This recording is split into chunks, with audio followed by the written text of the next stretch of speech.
Hello, YouTube. Hello, and welcome back to 100 Line. Last time, we, did stuff. We started a new route.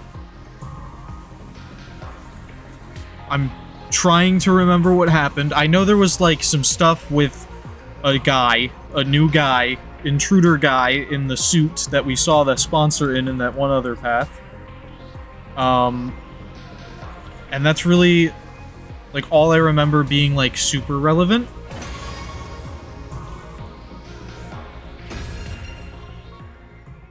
That was a terrible recap, but, whatever. If you saw the last stream, you know what happened.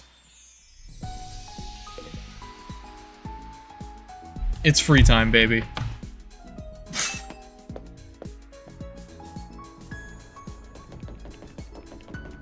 If you didn't, you're in the same boat I am. Like, mentally. Okay, you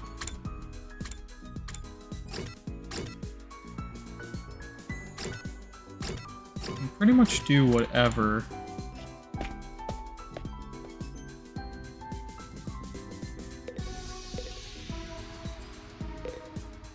Fire extinguisher. I might go out and do exploration, depending. Yeah, we're real low on textiles and minerals, so I think I will.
Sure.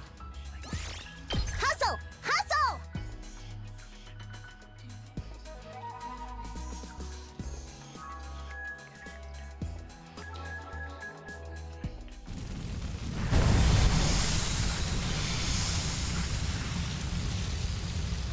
Okay.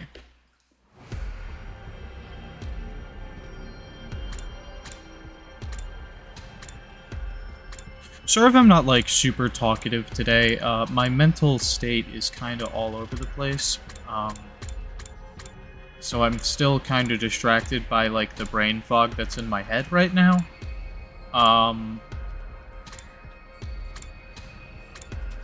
So I'm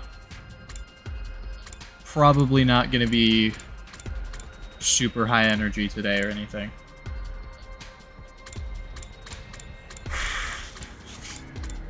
Take me to the coast.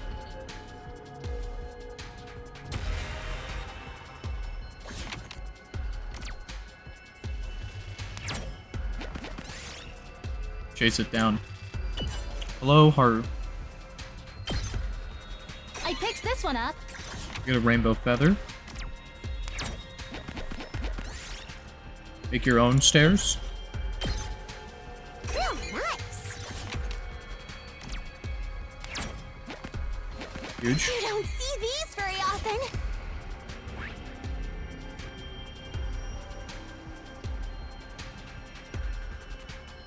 Maybe I'll try to get more stars. Like, go to other areas and get the stars in that area, too.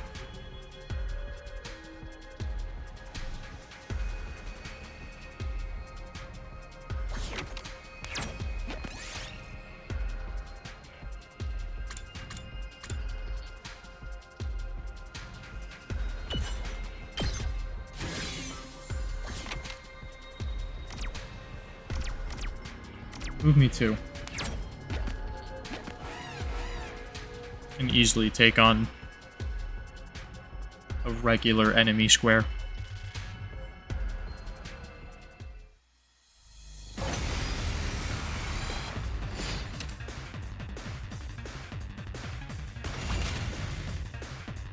Let's do this!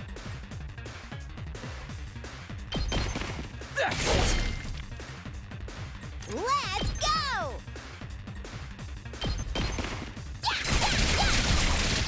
Uh-oh! Dead already! Good to go. Take that! Here we go!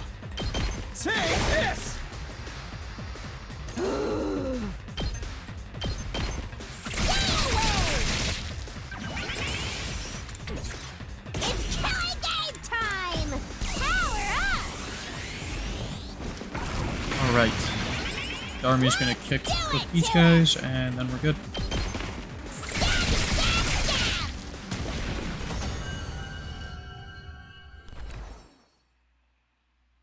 Yes!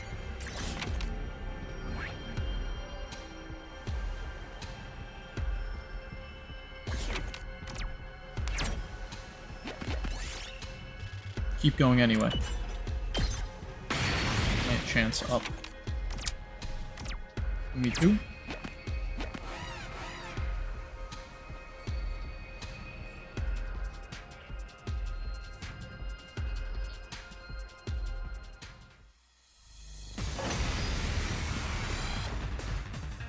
My turn! Take that! Here we go! Let's go! Piece of cake! Let's go!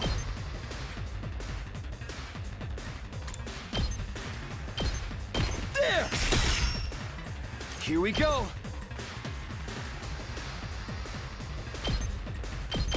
Here! Ready when you are!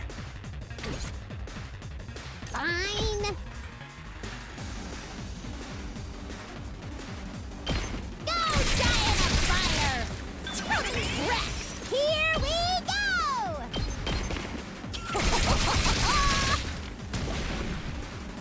Here we go! Good to go!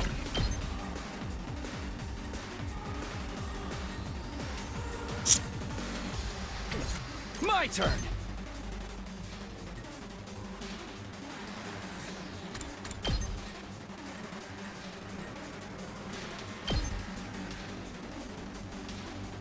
There! Good to go! One last strike! Silly. Actually silly way to deal with that. Take care of the rest. This looks good. Pumpkin.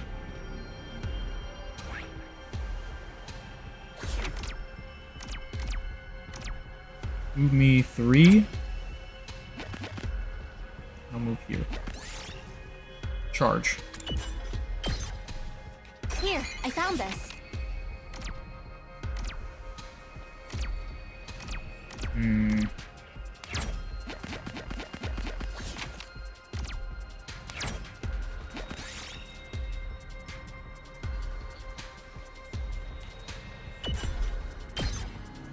Look what I Cowboy found. hat.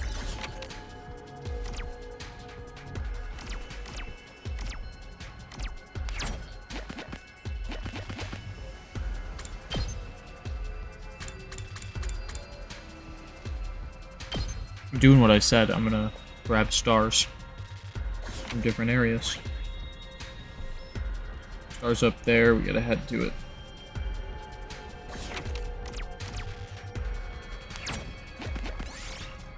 Attack it.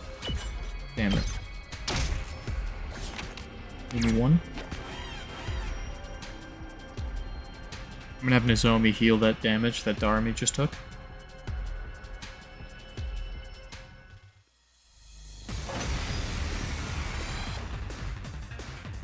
Whenever you're ready. I've got this. I'm good to Forgot go. what ability it was that I wanted to use for a second. I'll help. Thanks. Let's go.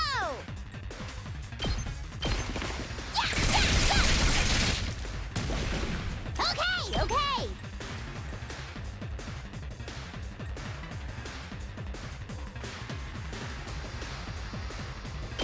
Let me alone.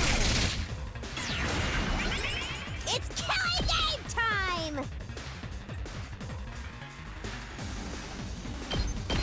Stab!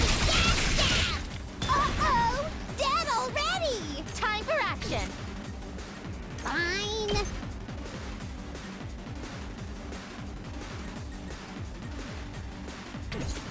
Say when. Take that! Got it! I've got this. One last strike! Love to see it.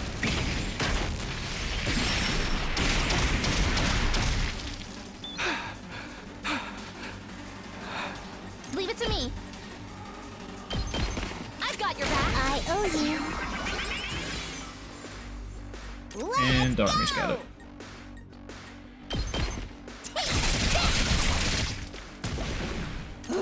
Good cleanup, good.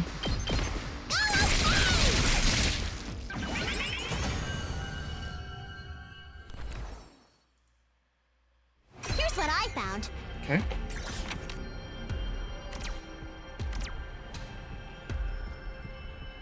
I'm gonna move 2 spaces. Mix them all. We all took damage. That was a bad idea. I think I've seen that outcome like several times, and I still do it anyway. Underneath. Damn it.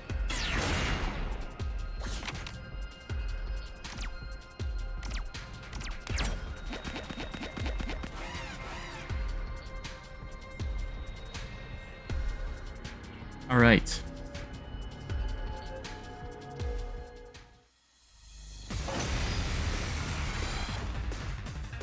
Let's go.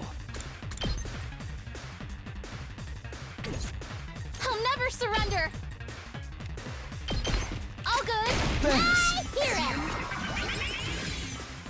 I've got this. I've got you. Thanks. Let's do this. That's it. Got it. I've got this. All right. Ready as I'll ever be. I'll help. My hero.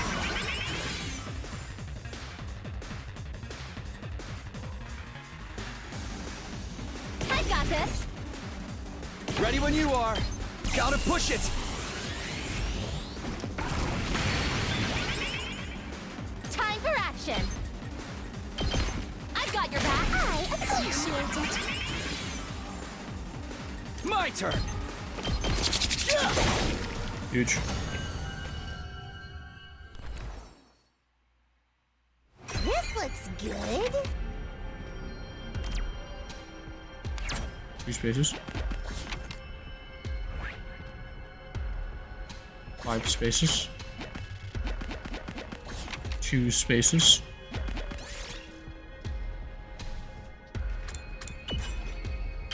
Damn.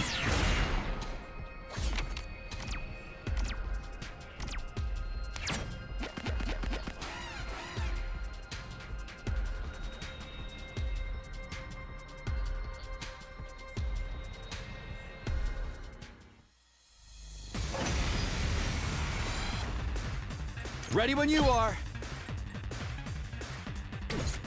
I've got this. I've got you. Thank you. Locked and loaded. I'll patch you up. Thanks. My turn.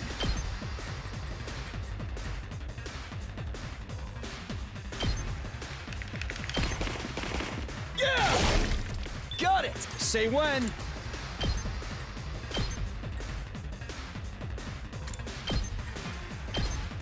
That's it.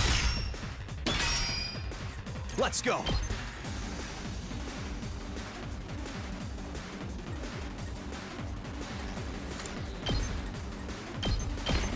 Take that! Shit. Bad planning.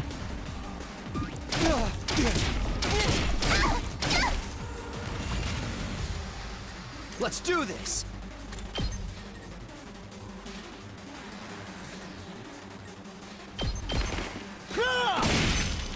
All right, let's go! Got it! Good to go! Harder!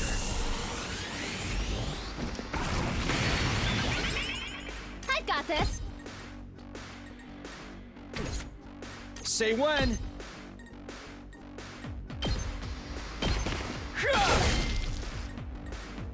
I'm prepped and ready. That heal going. Appreciate it.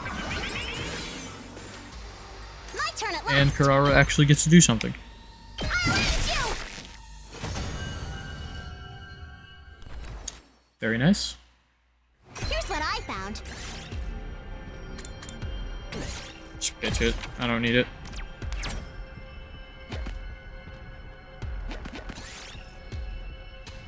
Take it head on. Here, I found this.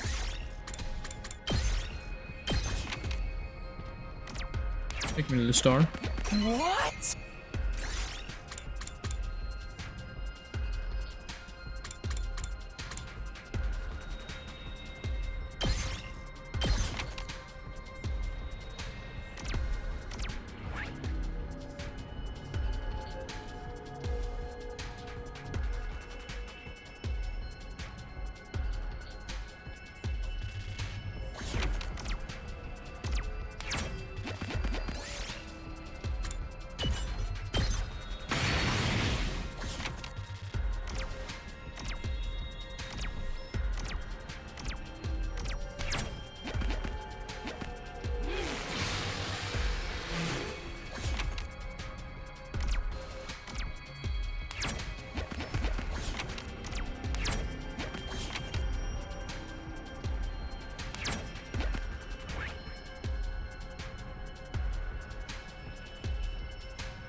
All my good mineral spaces are so far away.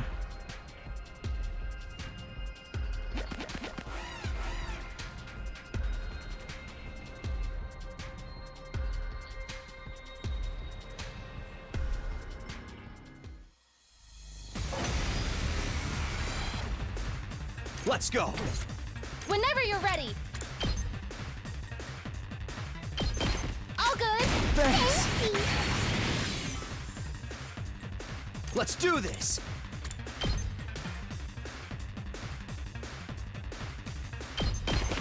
Yeah! Say when!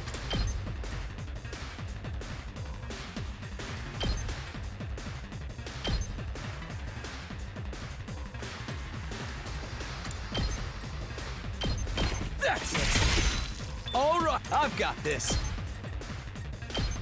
Yeah! Good to go. That's it. My turn.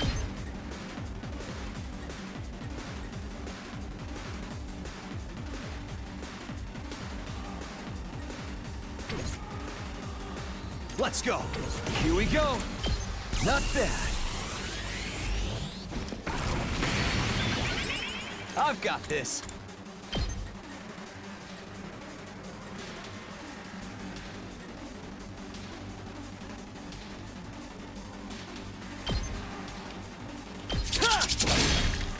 Got it! Let's go!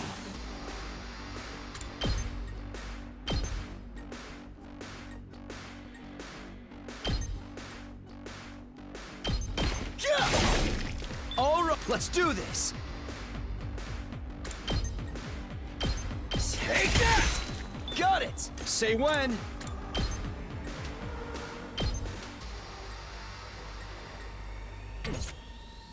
Let's do it to it. Stab, stab, stab. Oops. Didn't mean to hit end turn, but that's okay. It's killing game time! I've got this. I've got your back. Thanks. Let's go! Drop dead!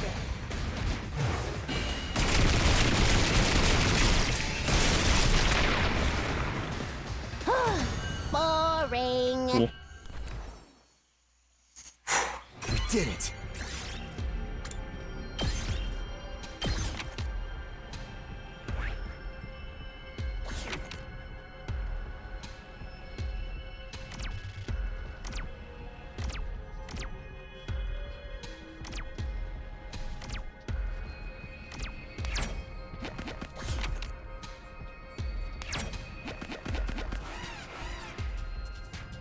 We land on the monster spaces. We land on the monster spaces because the monsters could be minerals.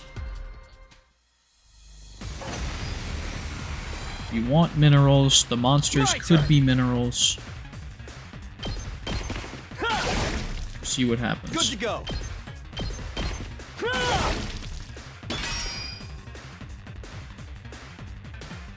Here we go!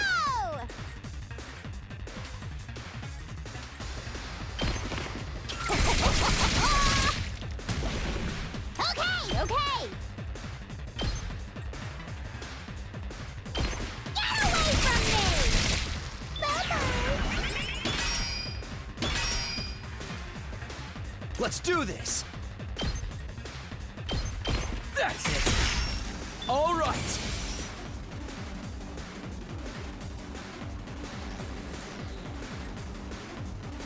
My turn. Let's do this.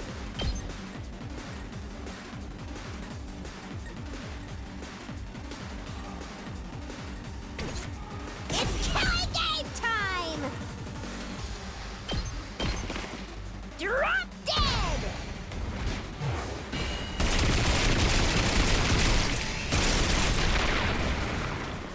Okay, your Let's turn go. now. There. My turn.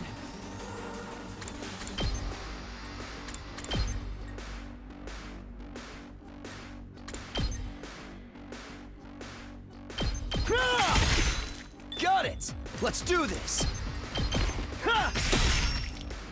Good. Here's what I found.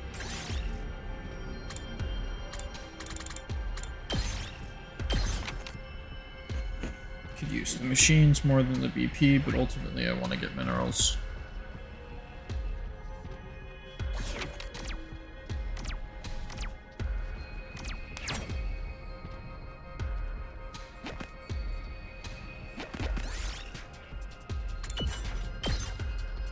Yes.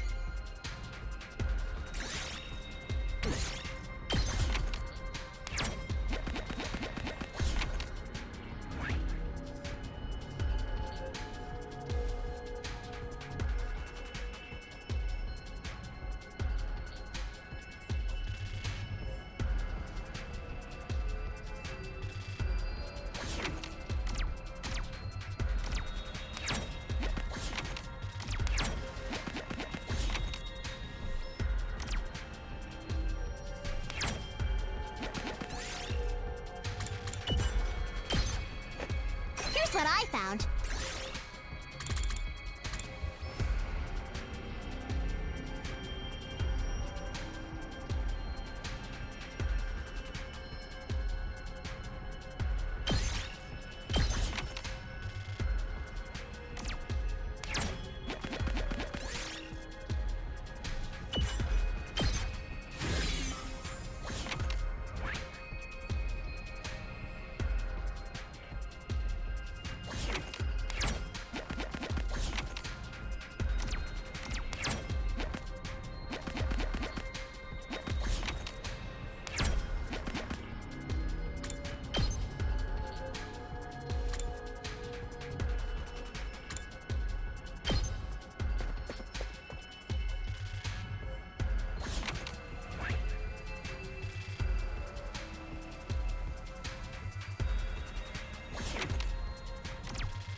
I see a mineral space up that way that I'm gonna head for.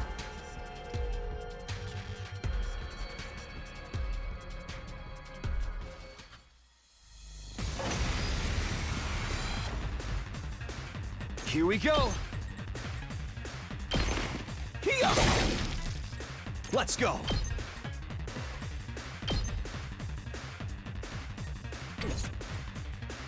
Let's go!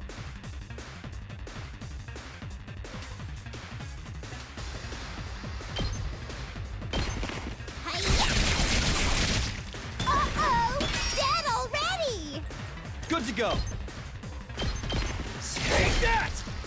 I've got this.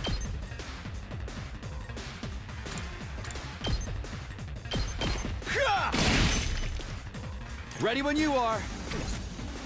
Seriously depressing.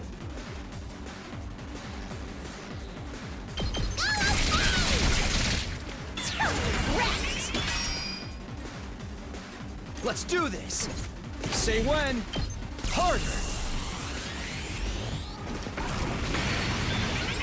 Good to go. Yeah! All right. Say when.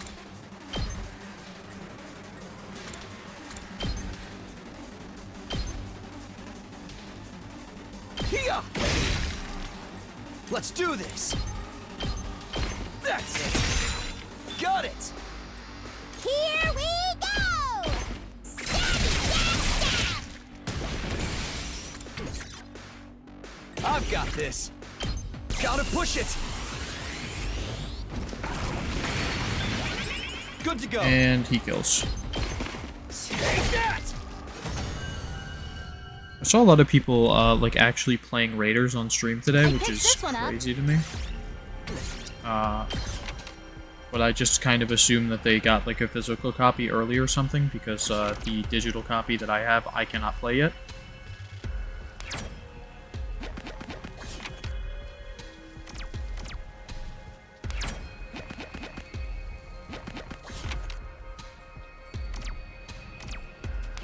Splatoon Raiders, that is, if that wasn't obvious.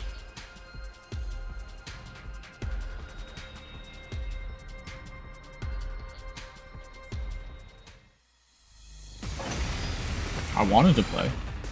Trust when I saw that other people had it and were playing, I was like, oh, can I play mine? And then I checked and I couldn't. I was like, okay, never mind. Let's do this.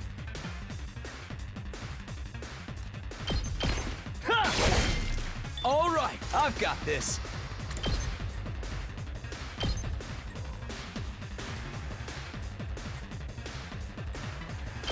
Take that! Let's do it to it! Hi-ya!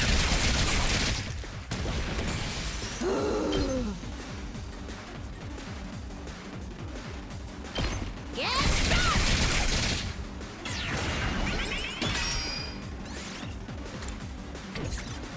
Here we go!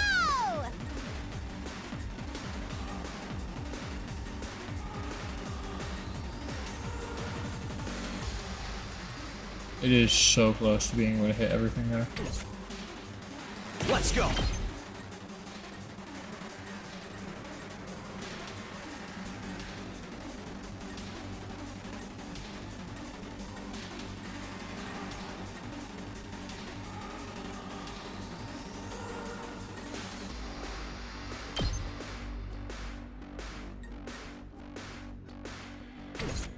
I've got this. Let's go. Here we go. One last strike. This might seem crazy, but I have a plan. Take care of the Leave it rest. to me. Heal the stun. I've got you. I owe you. Let's do this. Stab. Real nice.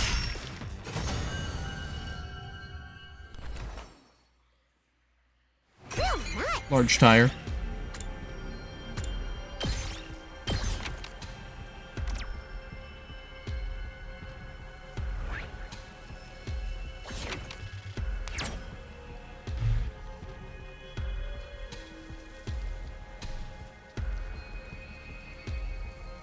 Yep. We did it. I don't need the lavender.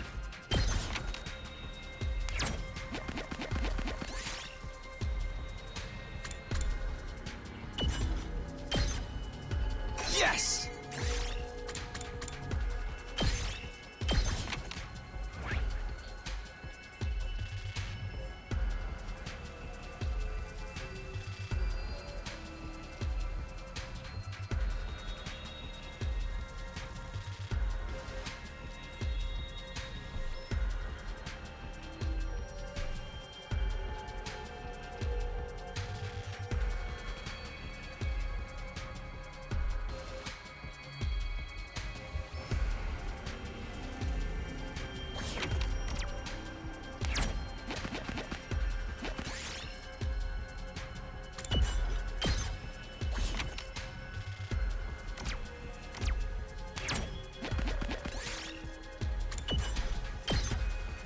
We did it.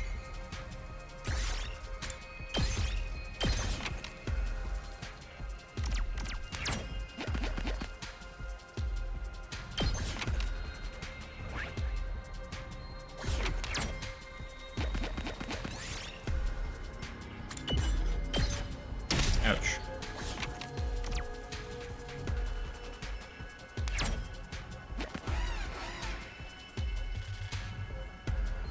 Skill. We get this just to see what it is. Let's go. I won't give in. It's killing game time.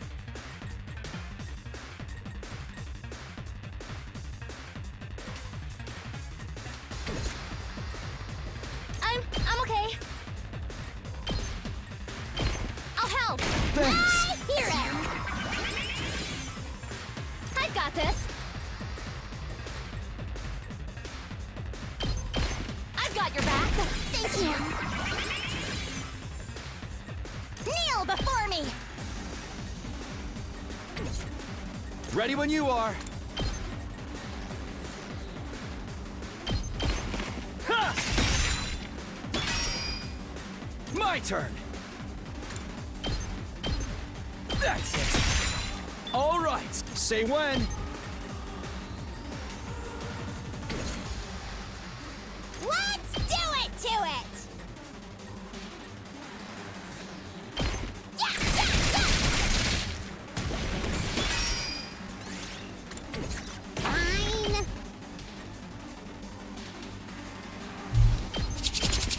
I'll end it all here.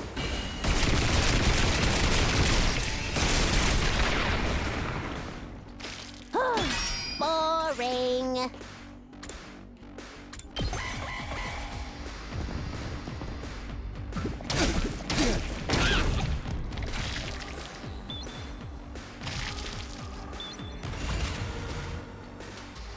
Time for action. Aw, can't quite I'll help. hit both. I'm prepped and ready. Field army Got here. your back. Thank you.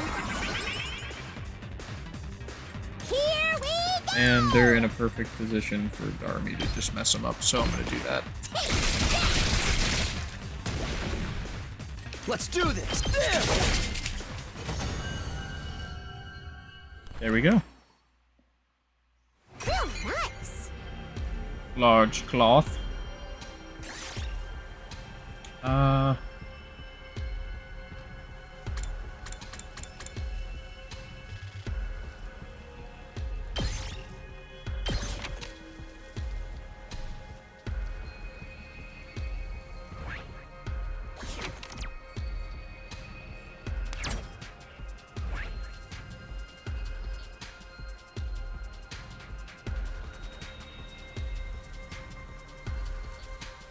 I gotta go all the way down and around for that. That's crazy. Blue. Damn it. 4.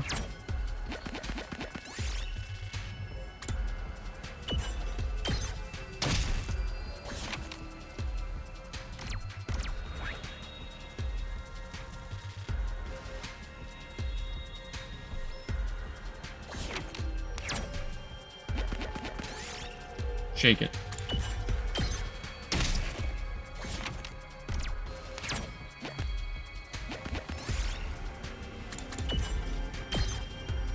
Here's what I found.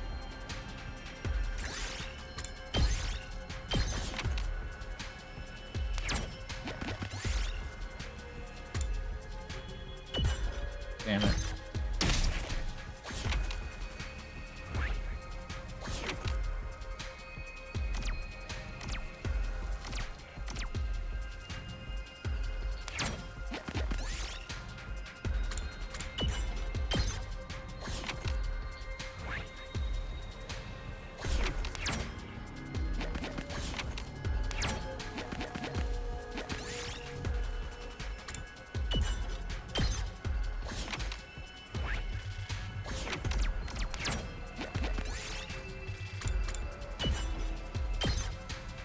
Here's what I found.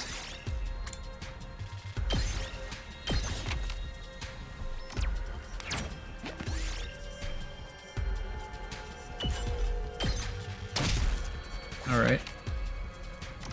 Me when I make the wrong choice every time.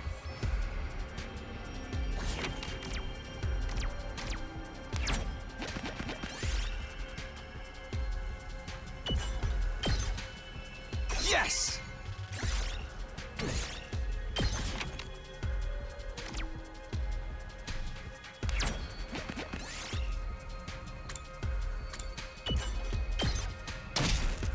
Alright, well, everyone is dead now, essentially, so, before we wipe, I'm gonna head back.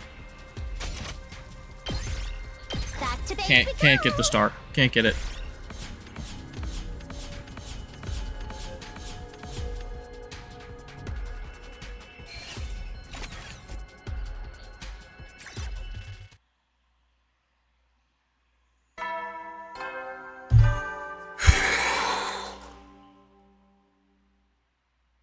At ease, soldiers.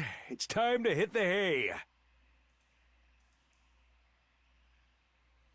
So true, Siri, so true. You never know when the invaders might attack, so rest up while you still can. Well then, good night.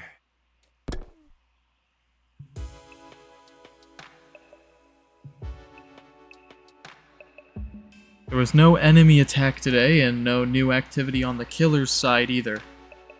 We'll conduct a thorough search of the school tomorrow. There has to be some kind of clue somewhere. Having decided on that, I decided to get into bed.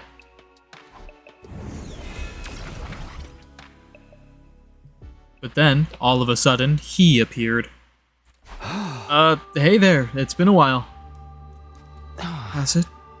I suppose it would seem that way to you. Huh? I guess it all depends on your perspective.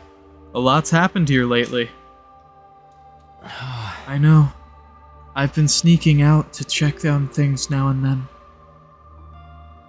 Huh? That girl you took prisoner. What? I mean, why? He saw the way Ava ended up too, huh? I can't tell you that. We're still trying to find whoever did it. Huh? Hey, you didn't see anything, did you? Any little detail could help us figure this out. What? Sorry, I don't know anything about that. No, I'm sorry for springing it on you. We're just so desperate for information right now. If you do think of anything, let me know, okay?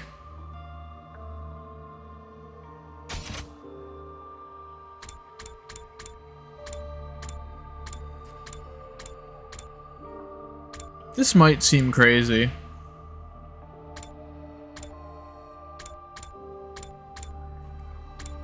But I think the follow-up of... like... Him saying why here, I think isn't like, why did that happen? I think it's more like a, why did you do it type thing. And then the what being the follow-up to Takumi asking about details of what happened to her. is in response to confusion of why Takumi's even asking. Because he should just know that he killed her. I don't know, that might be crazy, that might be a crazy theory, but right now, based on basically nothing, I'm thinking that somehow Takumi killed Ava. Or the intruder is us from another timeline in one of the suits.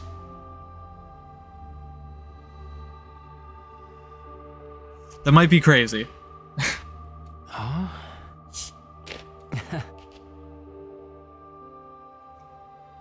That weapon you had before, I think it's called a power saw. I did see where that went. It was out on the edge of the school grounds, near the wall of fire. Huh? Wow, really? Yes, you can go see for yourself tomorrow. Thanks, I'll do that. I would never have thought about looking for it all the way out there. We can use all the help we can get figuring out who the killer is. So you really don't. So you really don't remember. Holy shit. I'm fucking right.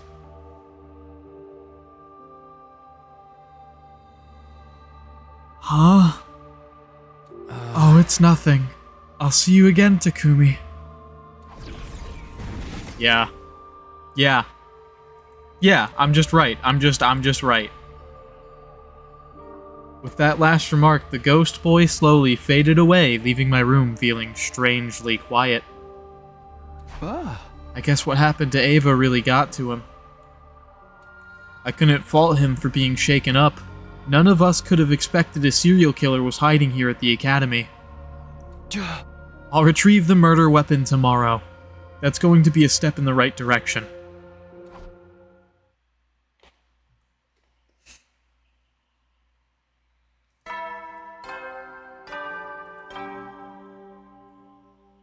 Up and Adam troops, time to rise and shine! Get ready for your 31st day of active service here at Last Defense Academy.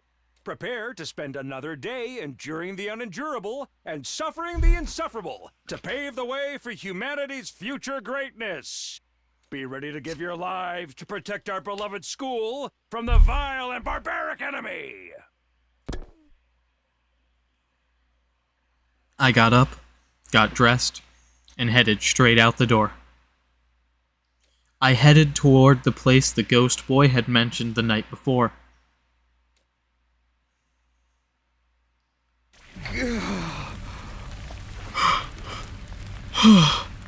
It should be around here, I think. Sweating from the solid mass of flames in front of me, I began my search. Got it! Sure enough, there was the power saw, and its blade was coated with dried blood. This is what killed Ava. The blood had splattered up the whole length of the blade, right up to the handguard. There was no doubt about it. This was the weapon that had ended Ava's life in such a cruel, violent way. I'd better tell the others about this. I'd brought along some cloth so I could carry the power saw without getting my fingerprints on it. Back at the school, I got everyone together to show them what I'd found.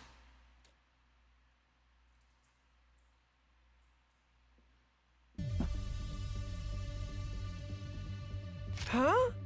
Wow, this is a grisly-looking contraption.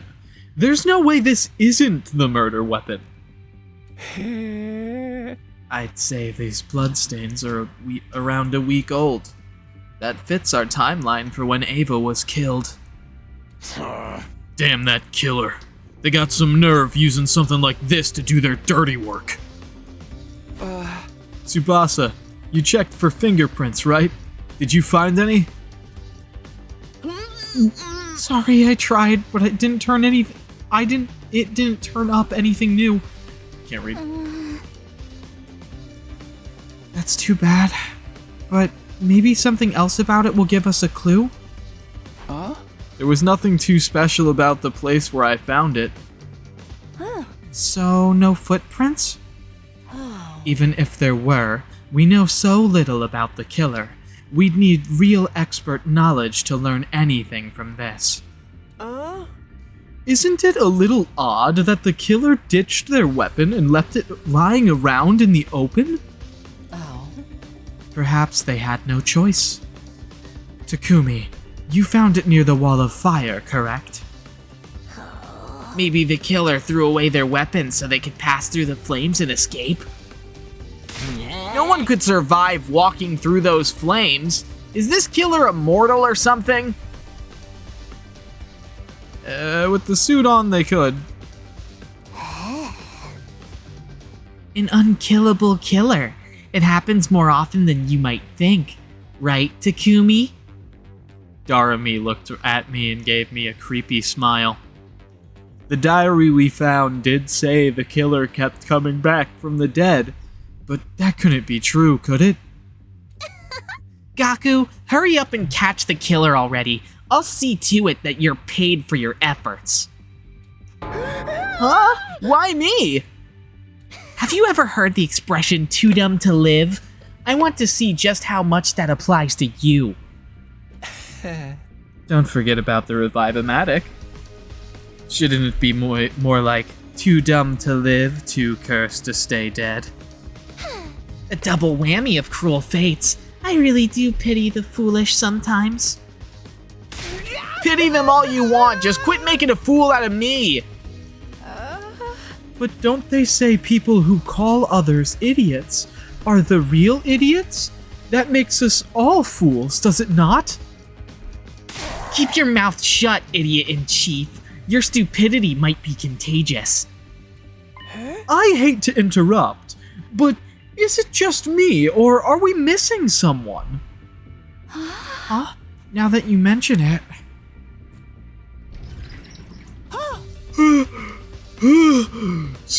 Sorry, I'm late. Oh, it was only Shoma. Shoma came running in, carrying what looked like a large garbage bag on his back. Well, if it isn't Trashy Claus. I'm sorry. Carrying this slowed me down more than I thought. That sure is a big bag, dude. What you got in there? Oh, right. Well, it all began when I was eating lunch in the bathroom like usual. You eat in the bathroom.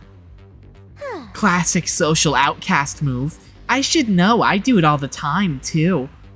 I didn't want to spoil everyone else's mealtime by inflicting my unhygienic presence on you. So I went to the boys' bathroom on the second floor, and I found this. Shoma opened the bag to reveal its contents. This is... Inside was what looked like a jet black diving suit and helmet. I recognized it right away. There was no way I'd ever forget. This is the killers. It's what they were wearing that first night when they attacked me and Hiriko. It is? I was afraid of that. I found it stuffed into a supply closet. I didn't want to make any assumptions, so I brought it here to show you. So the killer took off their suit and hid it. I hadn't considered they might do that. And we only figured it out thanks to Shoma eating in the bathroom. Go Team Outcast! What about after the killer took off their suit? Did they slip away and hide somewhere? It's possible, but we can't say for sure yet. I bet Tsubasa's doohickey will help clear things up. I should have it ready by tomorrow.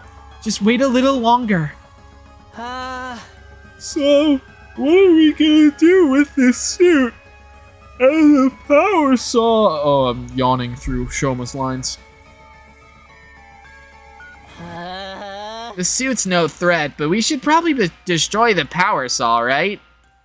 If the killer gets their hands on it again, we'll all end up like the prisoner. Wouldn't it be better to hold on to it? It could come in handy if we need to defend ourselves. Yeah, I'm with Nozomi on this. If we get attacked and have to fight unarmed, the best I can come up with is a bear hug. That's if my womanly charms don't work, of course. I'd object to that last part, but getting a bear hug from you sounds super scary.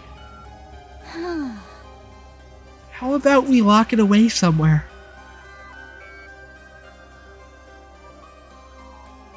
I'm pretty sure the lockers in the metal shop all have combination locks. If we're the only ones who know the combination, no one else can get in without absolutely wrecking them. I guess that'd be okay. Oh, but before we do that, let's take a closer look at this suit. The suit seemed to be made of some specialized material none of us had ever seen before. It looked big and baggy at first, but it could be adjusted to fit pretty much any person of any build. It was heavy, too. Hardly the kind of thing you'd want to be walking around in. Why had the killer been wearing this? In the end, we were unable to figure out what the suit was for, and didn't find anything that might lead us to the killer.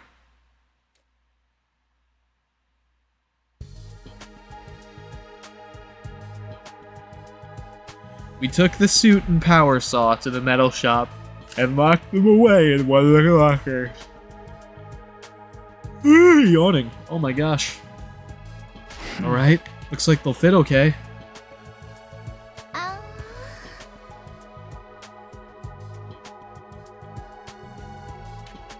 Now we just shut the door. Nope. Now we just shut the door and set the 4-digit combination. I guess the team leader should do that part. Huh? Me? I can't think of something right on the spot. Just pick a number that's easy for you to remember, but don't make it too obvious. Yeah, but still. I flubbed around trying to think of something, and then I felt someone's eyes on me. Yugamu stood on his own in a corner of the room. He was looking at me intently. Sorry, but I think I'm gonna head back to my room. I'll leave the rest to you guys. What's the matter? You got a tummy ache or something? Nothing like that. Seeing that power saw has got me kind of hot under the collar. That's all. Seriously? He's still getting those urges, even at a time like this? Okay, well, rest up and feel better soon. See you later.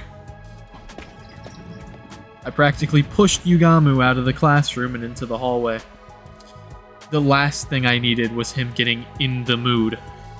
Especially in a crowded space like this. Anyway, I just got an idea for the combination. How about... Wait, don't tell us! I think it'd be better if you're the only one who knows it, Takumi. Huh? Why? It kind of defeats the point if just anyone can open that thing. I'm not saying the killer could be one of us or anything, but it's best to keep risks to a minimum, you know? It does make sense from a logical standpoint. It'll mean less chances for this stuff to fall back into the killer's hands. We'll just need to make sure Mr. Semino stays alive if there's an emergency. Sure, I'll do my best not to die. Not that I make a habit of it anyway. I closed the locker door and entered the combination to set the lock. The code I decided on was 6914. 69 for the number of days left until day 100. 14 for the number of people in our group. 69 days from now, all 14 of us would still be alive. This code was like a wish. A promise to make that happen. Alright, that's done. You'd better have that combination memorized. It's all over for us if you forget it. It'll be fine, trust me. Yeah, this isn't Kyoshka we're talking about. 4 digits is probably too much for her to learn in the first place, let alone remember. Give me some credit, Lady Carrara. If I write the number on the locker, it won't be a problem if I forget. Every day, you set a new record for stupidity. Okay, I guess that's all for today.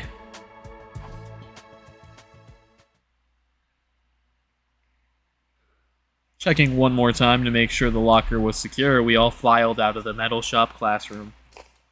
I vowed to only open that locker in the case of an absolute emergency. In a perfect world, I would never have to open it again, and we'd be free to leave it behind on day 100. 69 days to go. We have to get through this.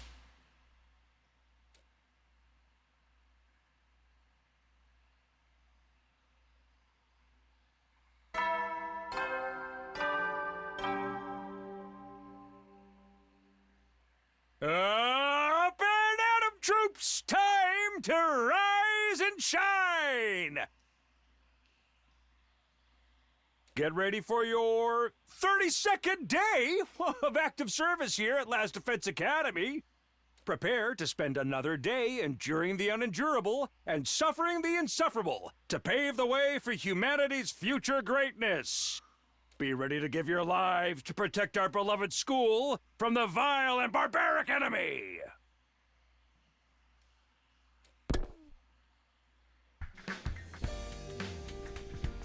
It's morning already. Tsubasa said her device would be ready today. Huh? We agreed to meet up in the metal shop this afternoon. I wonder how this is all going to turn out.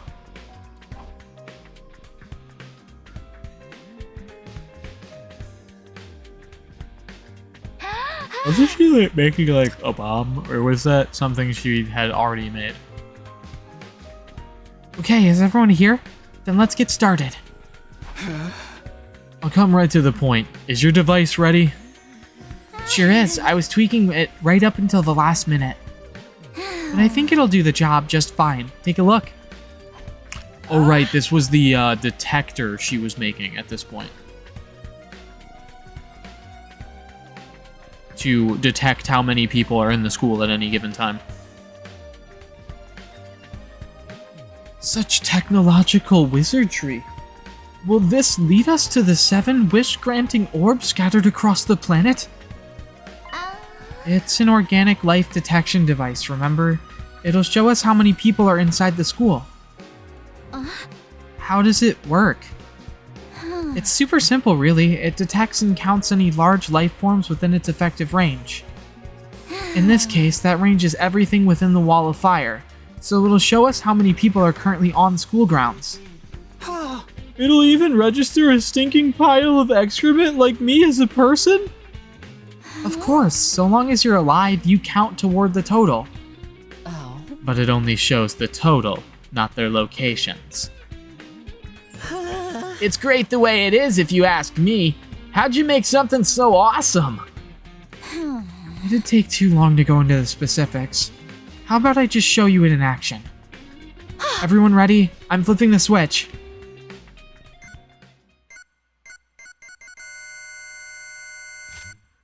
Huh? 15. But there's only 14 of us. That means... There's one extra? Yeah, I already tried it before, and it keeps coming up 15. Okay, I'm starting to get creeped out. You sure it's not broken? I can give it a quick karate chop if you want. That might fix it. Coming from you, Miss Mojuro, it'd be more likely to smash it into pieces. I actually got Takamaru to help me test it out already. I sent him outside the wall on the school bus and checked the reading again. When we did that, the total changed. It went down to 14. In other words, this reading is accurate. Or all readings it gives are always going to be off by 1.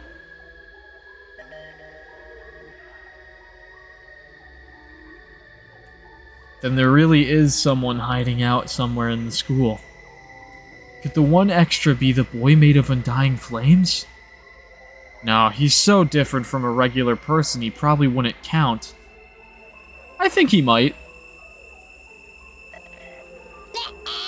This cinches it. The legendary serial killer's among us. Fact. Which means the killing game has finally started. Legendary? Pff, I'll believe that when I see it. Human or invader, anyone who messes with me is going down. In the name of the great and powerful Osuzukis, I'll slaughter this miscreant. Good grief. You're starting to sound like a murder freak yourself. But I guess it's all in self-defense. Can't have you guys getting killed by someone who doesn't appreciate you. Let's go catch us a killer, peasants. A king's ransom to anyone who makes a positive contribution. You're gonna give us money? Alright, let's do this! But anyone who fails to produce results must recite a poem of my own composition 100 times. What a tedious sounding punishment. It's too dangerous for any of us to search alone. We should split up into groups. And if you find yourself in a risky situation, get out of there. We'll stop once the sun goes down, too. Got it. I'll keep checking the readings in case there's any change. We arranged to search the school in groups of 3 to 4 people. Unfortunately, none of us were able to uncover any new clues, and when it started to get dark, we called it a day.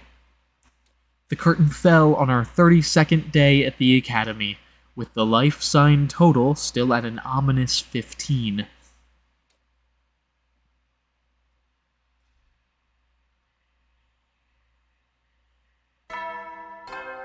Ding dong, bing bong.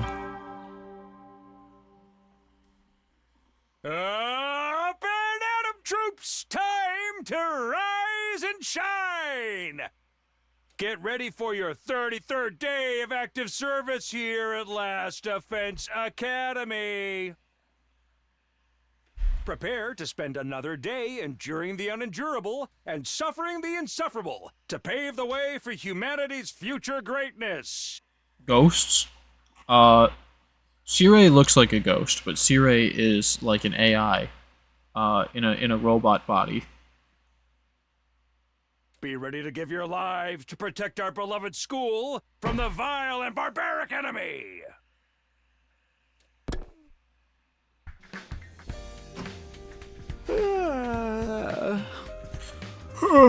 Morning again. Yawning, I got out of bed and stretched my arms a little. What was the killer doing this morning? Were they also waking up around this time? Part of me wants to keep looking today, but we can't neglect our training either. We only have so much time here. We need to think carefully so we can make the best use of...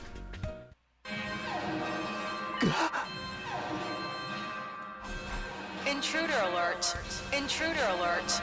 Unauthorized personnel detected on school grounds. Did you think you were about to get free time? Defense mode initiated. All available troops prepare for battle immediately.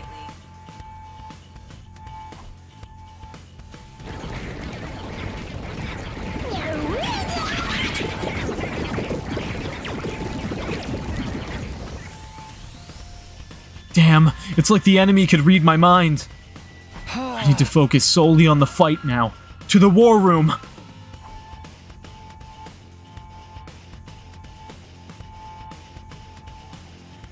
In answer to the alarm, everyone had filtered into the war room one after another. Taking advantage of the confusion caused by the killer to try to catch us off guard! The cowards! I think it's just a coincidence. Now they're here, we just gotta take him out like always. Indeed, the search for the killer yesterday was a mere appetizer. Now it's time for the main course, Invaders a la mode. Takumi, I assume you're fine with all of us fighting this time as well? Yeah, it's better that way. Let's do this, guys. Initiate defensive battle. Ouch.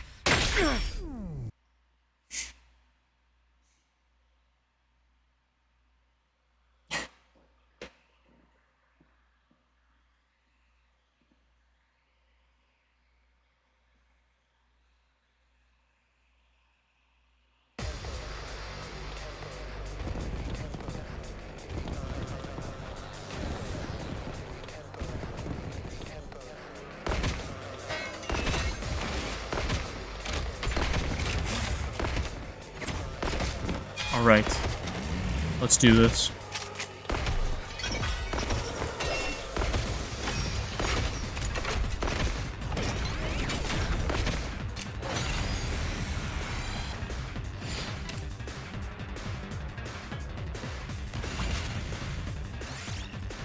Alright, I guess we skip this one.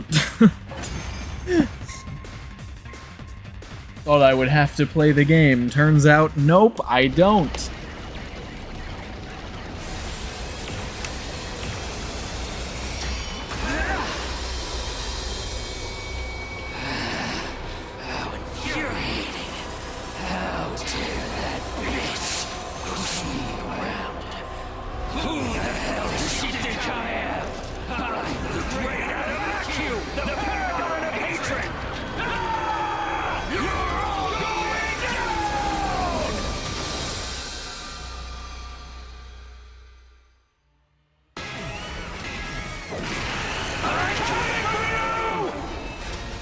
The Paragon of Hatred, Adamakyu.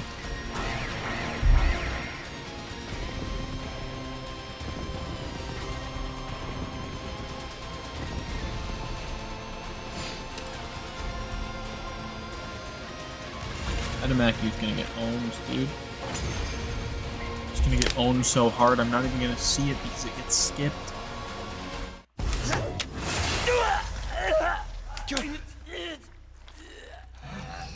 You?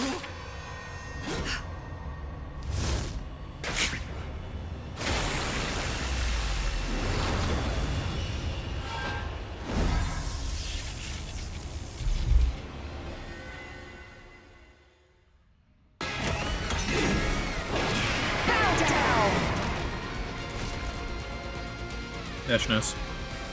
An offering to my magnificence. I commend you. With this, I am one step closer to becoming a god. God! I will be God! She killed her own dude! This isn't the time to scream and moan. She's absorbing her allies' power to get stronger. If we're not careful, we'll just be food for her. Damn her! We have to stop her here and now. Here goes!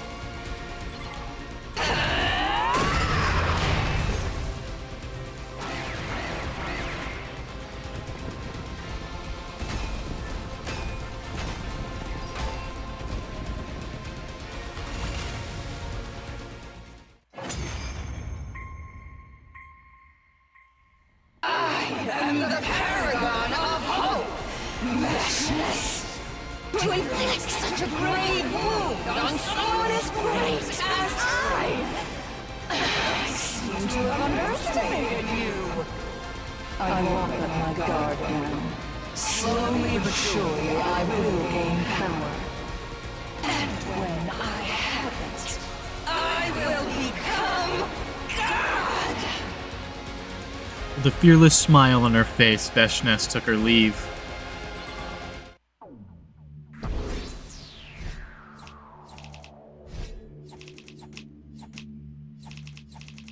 Yeah, Veshness, this storyline ain't about you. Not this time. After the battle was over, we trudged our way back to the war room to discuss how it went. Letting the Supreme Commander walk away unharmed was a bitter pill to swallow, but we'd made it through without any fatalities on our side. The enemy was bound to be even stronger the next time they attacked. We'd have to train hard if we wanted to survive. We could afford to take the rest of this day off, though. We disbanded the meeting, and our 33rd day at Last Defense Academy came to an end.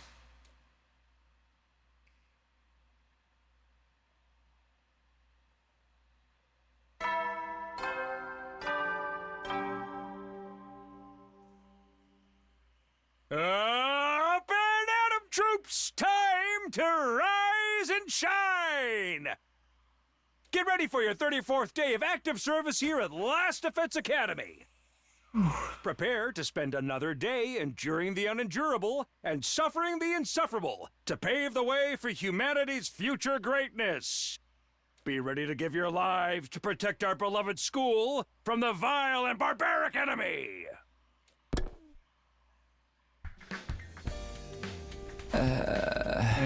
Morning already?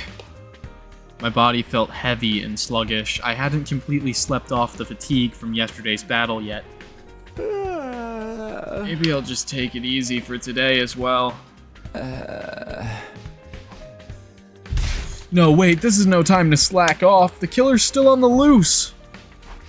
First, I'll go to the cafeteria and see what Tsubasa can tell me. Today, just like yesterday, the number of life forms registering inside the school was 15. The killer was still here somewhere. The question was, where? I kind of think I know where.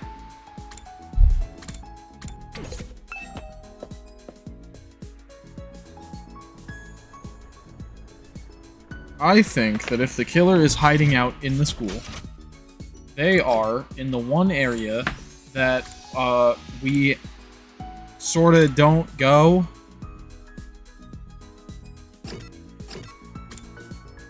And that they are in the, like, area below the gym that is the, like, escape pod bay or whatever. If the killer is actually in the school and hiding out, that's where they are. And if they are not in the school, the 15th person is just the baby.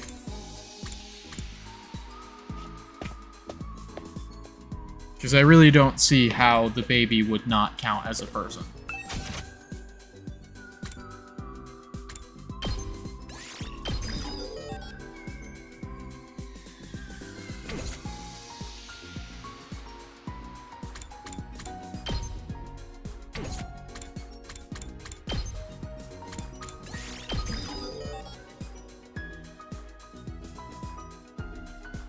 Huge.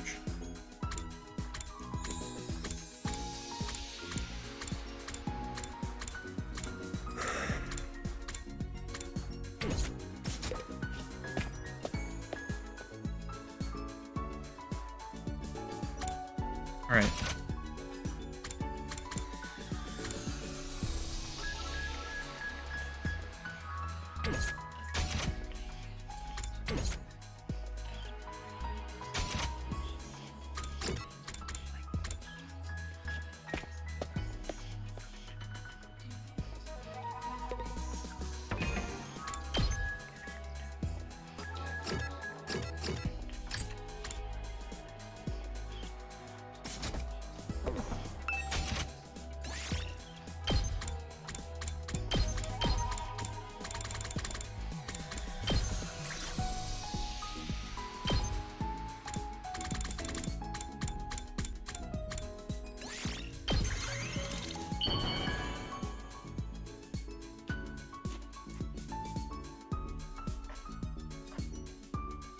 Whoa, this is fabulous! Hits me right in the feels! Oh, it's like I'm seeing the best plot twist ever! Infinity went up by 5. So true.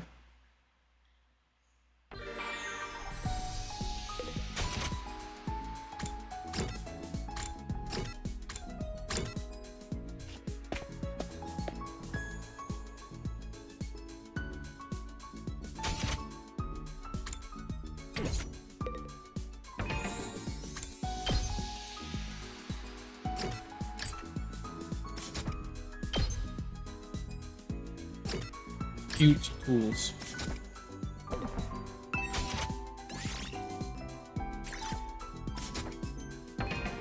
Let me double check that we didn't get every item for every other person, because I know that I was running out of materials at one point.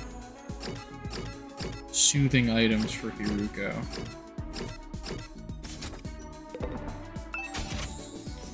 Probably just the candle.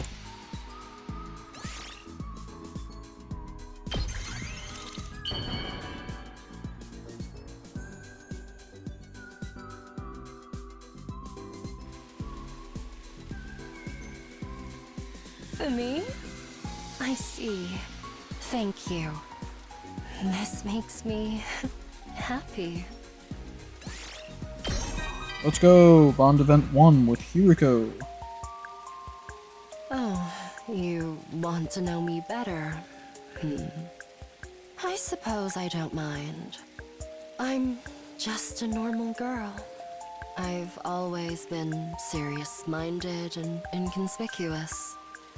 The only thing that sets me apart is my grades. Anyone can excel if they study enough. It's easily done in a world that acknowledges a person's industriousness. But that also meant that I had to suppress my own desires to live up to the expectations of others. Battle liberates me from that suppression. I can express myself fully without holding back.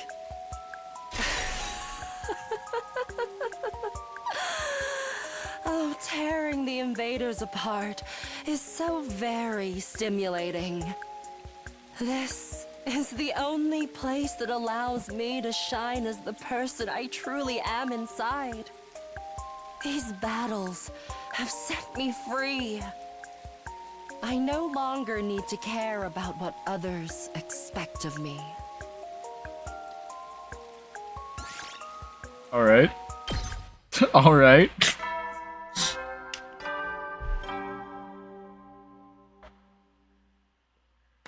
At ease, soldiers. It's time to hit the hay.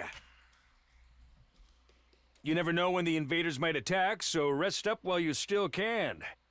Well then, good night.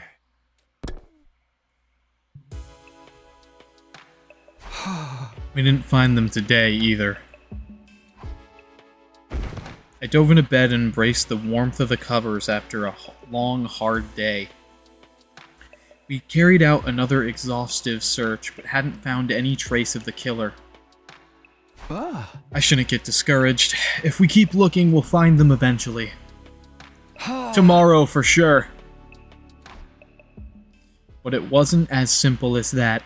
Days passed, and we still made no progress in our search. Every time we looked at Tsubasa's device and saw that 15 flashing back at us, it felt like the killer was mocking us from the shadows.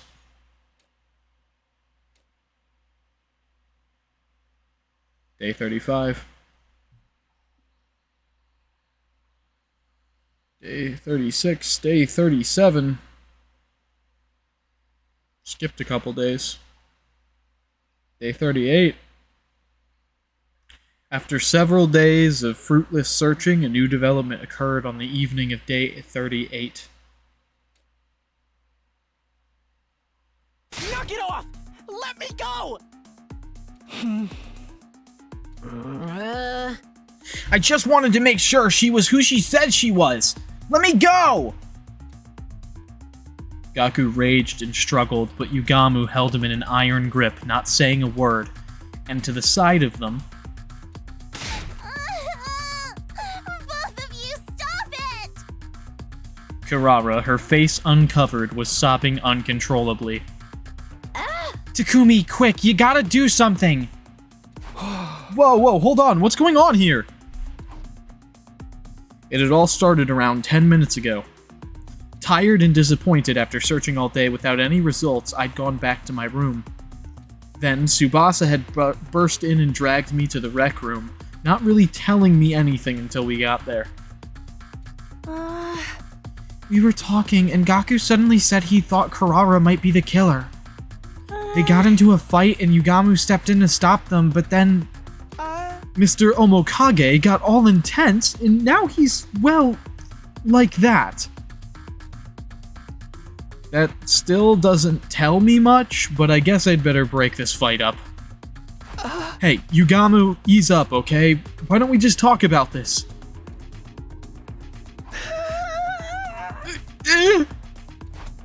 Yugamu!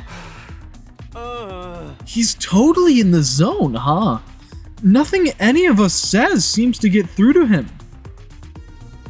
Gaku, meanwhile, was wilting under the murderous aura being directed at him. I couldn't let this continue. If I had to get a little rough, so be it. But before I could make my move...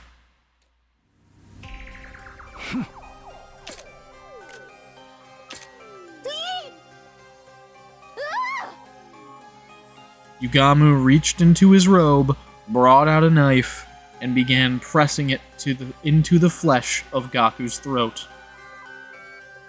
Stop it, Yugamu! Are you crazy? You're scaring me!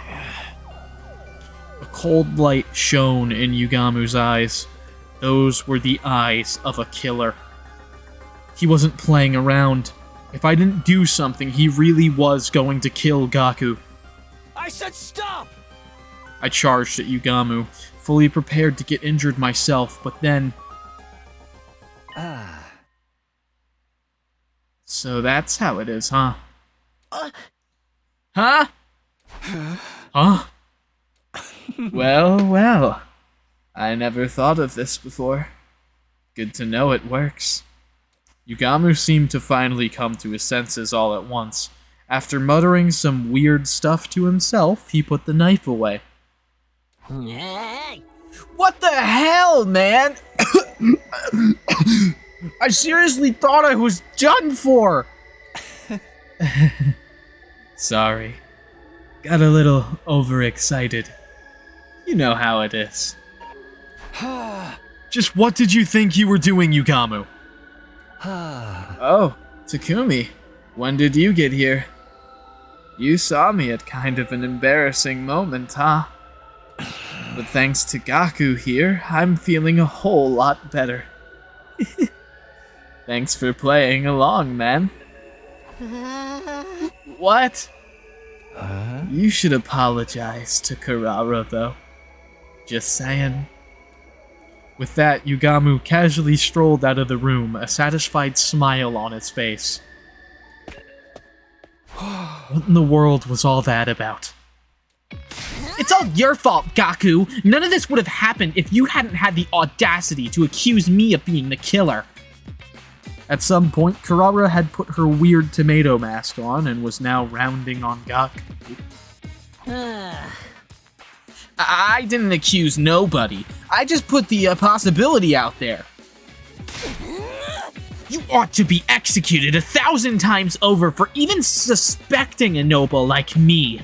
Burn in the fires of hell, you gutter snipe! Can somebody please explain how all this started? Okay, so, you know how everyone's really tired and stressed out from looking for the killer? Some of us decided to come here to play some darts and unwind a little. Then all of a sudden, Gaku started asking Karara to take off her mask. He seemed to think the killer had stolen Miss Osuzuki's mask and was now impersonating her. Naturally, she refused. Things got heated, there was a scuffle, and the mask came off. So that's why she didn't have it on when I got here. Of course, once it was off, everyone could see that it was the real Karara underneath. But then she started to cry. That's when Yugamu stepped in and told Gaku he'd gone too far. Then Gaku got flustered and started accusing Yugamu instead. And so you sent Tsubasa to come get me. That's right. Miss Osuzuki's true face shocked us, of course, but mostly we were afraid of Mr. Omokage. Sorry we had to get you involved, but I didn't think we could handle him on our own. No need to apologize. From the sound of it, it was really all Gaku's fault. Well, maybe I got a little carried away. But we've been looking around for days and still haven't found the killer. Who wouldn't start to wonder what was under that mask? Try to think about how Karara felt hearing you accuse her like that. Now that you know that you were wrong, you really should apologize. I know. So, Karara, I was out of line. I'm sorry. Next time you show that much disrespect to me, I'll make you walk across an electrified steel girder. I bet Mr. Mariko would fall off just a few steps from the end, snatching death from the jaws of victory, as it were. Dude, don't jinx it. We don't even know if I'll have to do it yet. I can totally see that happening, though. Coming back to Yugamu, that was a pretty extreme reaction, don't you think? It was like someone flipped a switch and made him go into assassin mode. We weren't getting through to him at all. A switch. Yeah, there must have been something that set him off. He said he was feeling better now, but what was wrong with him in the first place? Yugamu's been acting really strange lately. Could that have something to do with this incident? Things had calmed down in the rec room, but it still felt a little awkward as we went our separate ways for the night. Between the war with the invaders and the search for the mystery killer, we were all starting to feel the strain. We needed to solve at least one of those problems before we fell apart completely.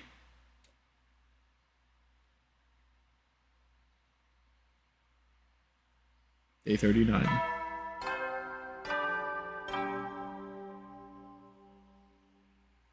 Up and at 'em, troops! Time to rise and shine!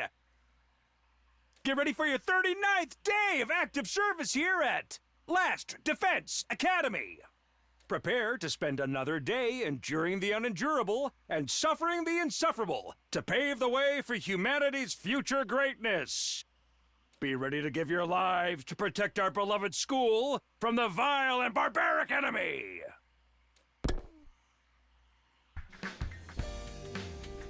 Today, we've got to get serious about finding the killer. After what happened last night, I was feeling antsy.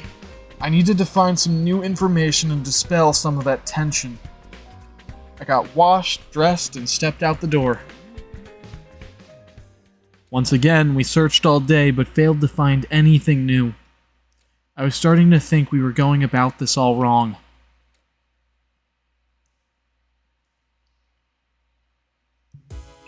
As I continued to fret over our lack of progress, the day wore on into night. We're at a total impasse. I was so tired, I was having trouble thinking straight. At this rate, what little remained of the day would just pass me by. Walking around in a daze, I spotted Hiroko coming toward me from the other direction. Hiroko. Oh. You look terrible. Did Moko hit you with a pile driver or something? I don't think I could survive that. I'm just trying to figure some stuff out. Oh. Oh? What stuff? Maybe I'll ask Hiroko for some advice. She's not avoiding me as much these days, and she might be able to come up with a better plan than me. Can I ask your opinion on something? You don't have to if you don't want to, but I think your input would be really useful. Oh. I don't mind. What is it you want to ask?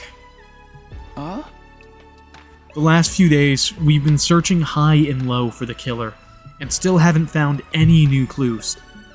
I was thinking we should approach the problem some other way, but I have no idea what other way that might be. What about going outside the wall? Huh? But Tsubasa's device only measures life signs inside it. You said you wanted clues.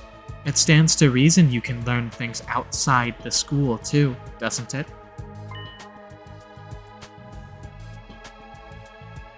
At Hiriko's words, it felt like the fog around my brain was starting to clear.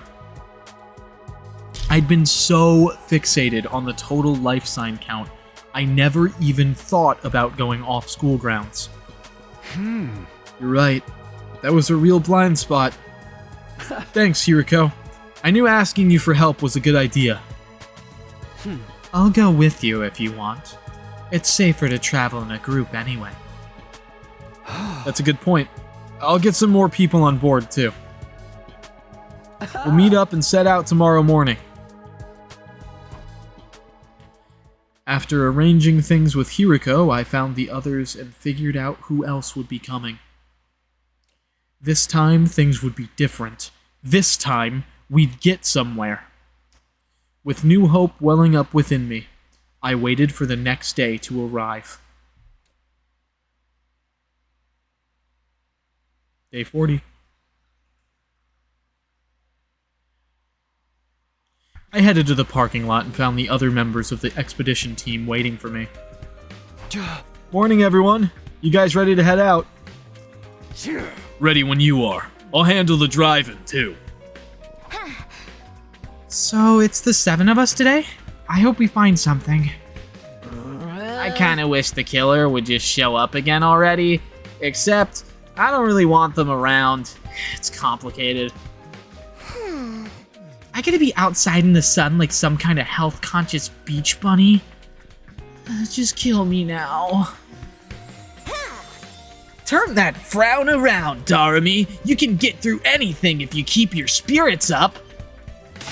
Athletic and supportive? This much positivity has got to be bad for me. To sum up, we're all fine.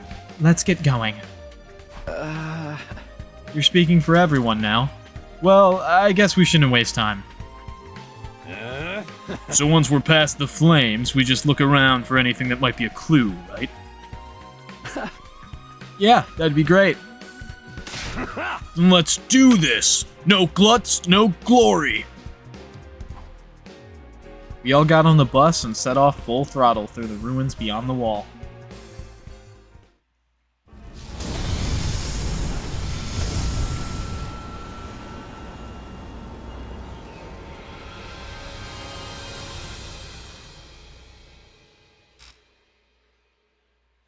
We drove through the undying flames and on through the ruins.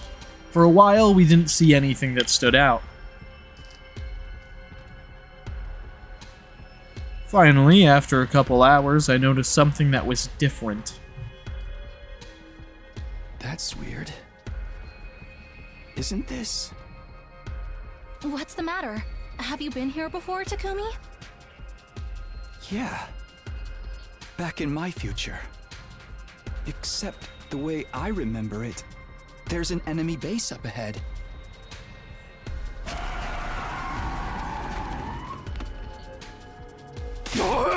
Say what? What?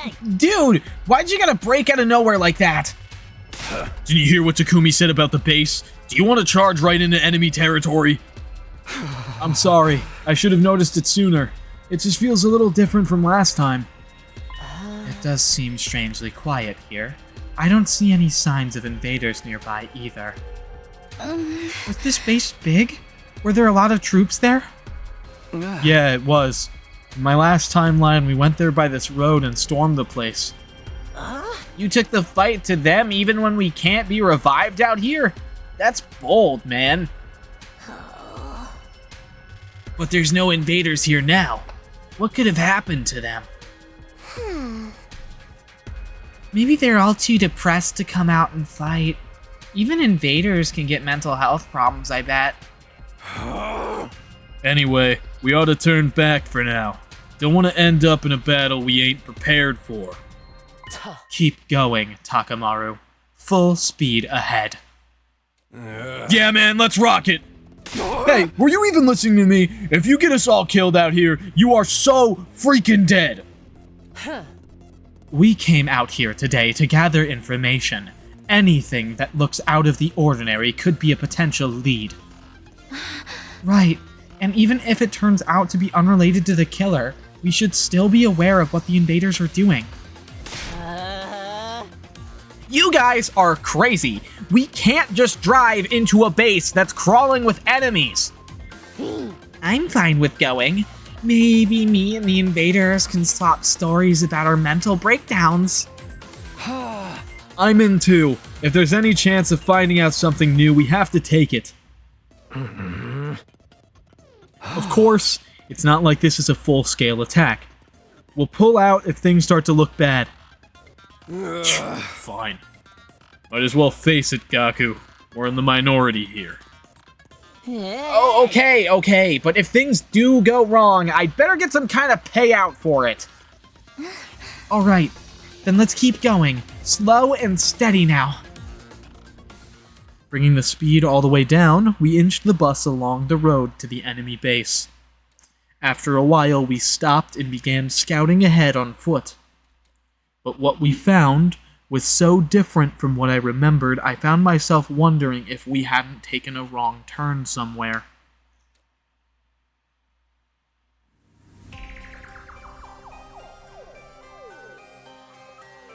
Oh shit. Damn, dude. Oh, that's really gross. Where the base should have been was a mountain of dead school invaders. There were so many of them, they spilled off the pile and onto the ground, making it hard for us to move forward without wading through them. They're all dead. Ain't nobody here left alive. It doesn't look like sickness did it. All the bodies are beat up. They've all been cast aside so carelessly. There's no art in this. Whoever did this knows nothing about setting up a proper murder scene. Do you think they turned on each other? Or was there a third party involved? I don't know, but this is kind of a lucky break for us, right? If all these invaders are dead, that means less for us to fight. I don't think it's that simple, especially when we don't know how or why they died. Let's look around some more. We looked all around the base, inside and out, but we didn't find anything to explain what had happened there. It's nothing but bodies as far as the eye can see. Staying here any longer won't get us anywhere. Takumi, we should leave.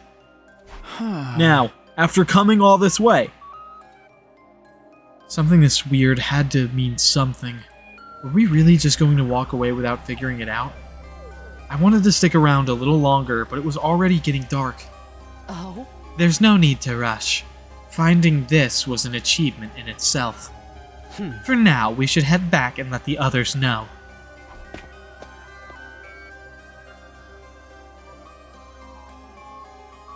Hiriko gave me a light slap on the back and began walking back toward the school bus.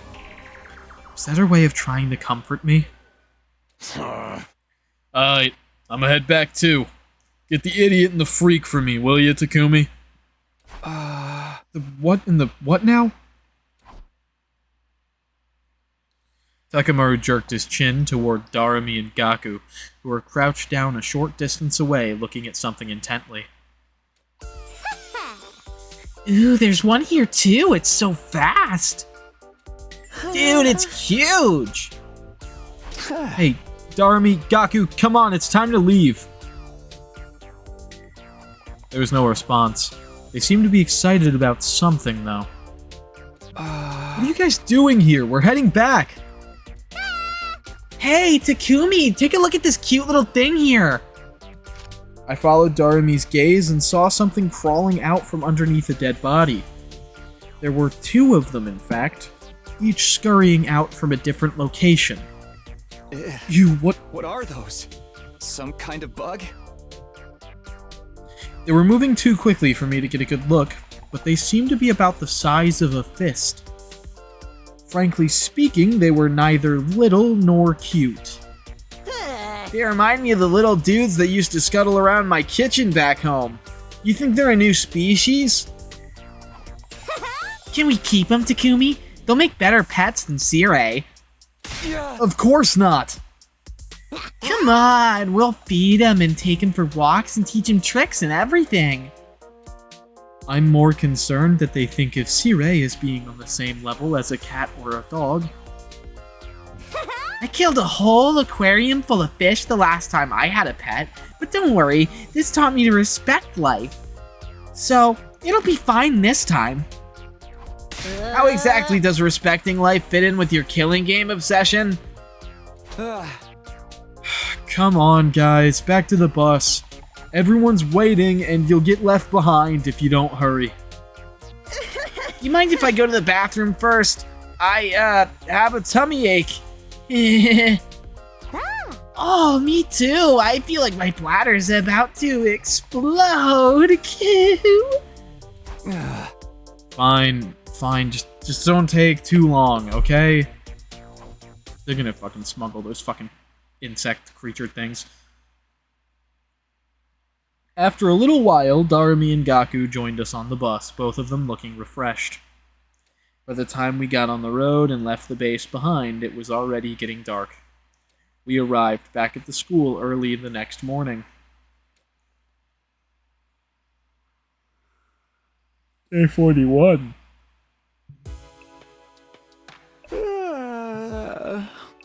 Oh, what time is it? Rubbing my eyes and looking at the clock, I saw that it was really late. I slept clean through the day and into the next evening. Whoa, I really overdid it. I remembered us getting back this morning, but not much after that. I just had a vague impression that I got really hungry, then practically passed out from exhaustion. My head hurts too. A headache from oversleeping. That's happened to me before. I'd better take something for it. It'll be more like dinner than breakfast at this point, but I'll go to the cafeteria anyway. Dissolving some medicine in water, I gulped it down and stepped out of my room.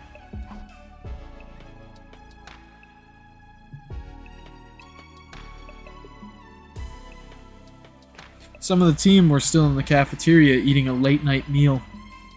It's mostly the ones who stayed here while we were gone. I guess the others are still sleeping off the trip. I grabbed some food for myself, and as I turned to find a place to sit, somebody called out to me. Hey, Takumi. You want to eat with me? Oh no, not this again. Now there's a face that just screams, "Oh no, not this again." And maybe now you're thinking, how did he know? How did he know? Don't be so jumpy. Ima's here to keep an eye on me today. I promise I'll hold back. Good evening, Mr. Samino. You can sit next to me if you want. Thanks, I'll do that. I don't see you two together very often. My dear sister is participating in a girls' night, and she forbade me from being present. I thought I might get away with it. I mean, slap some makeup on me, make some strategic tucks, and I could easily pass as a girl, don't you think? Trans Ima? The worst thing is, he's absolutely right.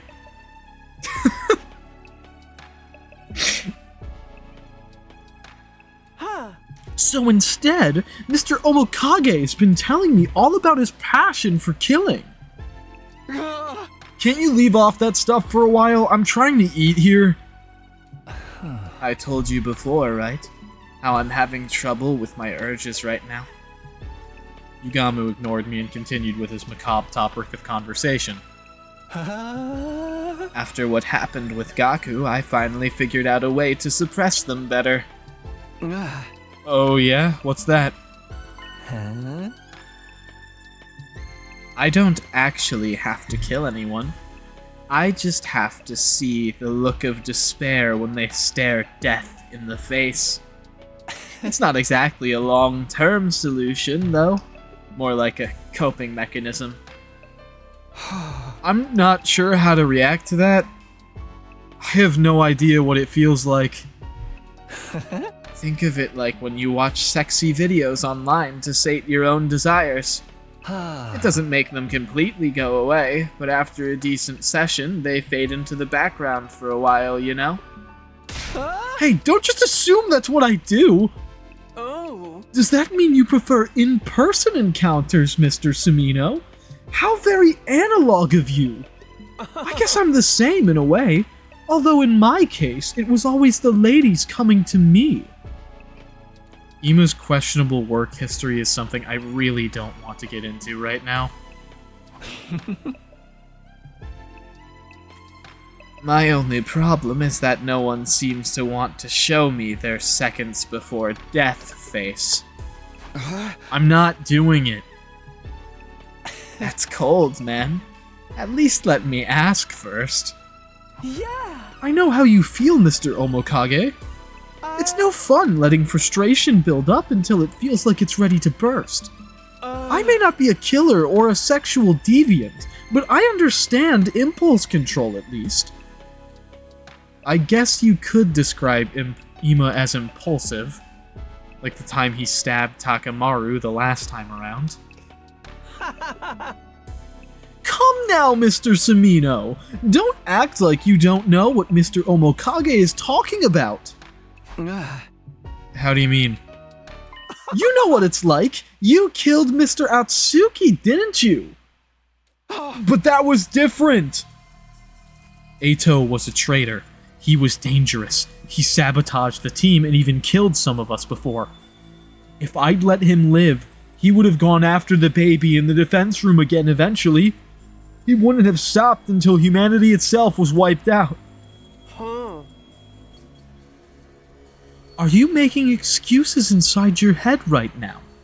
Thinking of ways to justify what you did? Oh, don't get me wrong. I really don't care either way. I'm just saying, regardless of the original trigger, you know what it's like to kill another person. You understand that impulse. Okay, maybe you're right. I did kill Eito. Out of anger. Everyone has the potential to become a killer, under the right circumstances. I'm no exception. Lighten up, Mr. Sumino. This isn't that serious of a discussion. It's more of a casual chat between murderous and murder-adjacent friends. If you ever do want to help me with my urges, you're welcome in my room anytime for a massage session. Not happening. Ever. I decided to change the subject before things got too weird and brought up our discovery from yesterday. Nozomi had already told the others about the enemy base full of dead invaders. On our return, the organic life detection device still indicated 15 people inside the school. Discussing all the mysteries facing us, time passed surprisingly quickly. By the time I got back to my room, the nighttime announcement was only minutes away.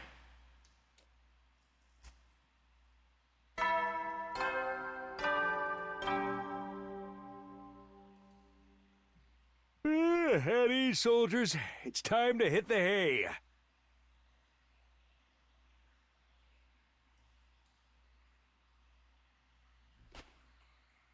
You never know when the invaders might attack, so rest up while you still can. Well then, good night.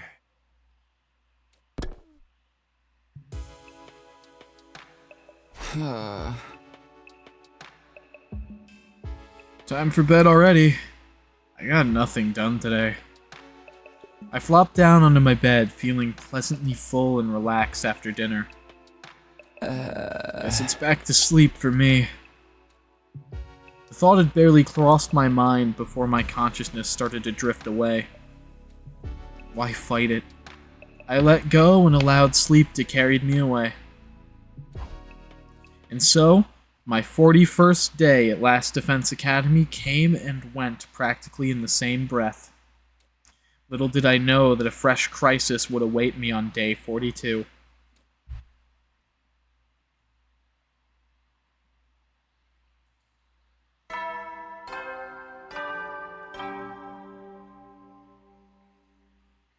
Up and Atom troops, time to rise and shine!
Get ready for your 42nd day of active service here at Last Defense Academy!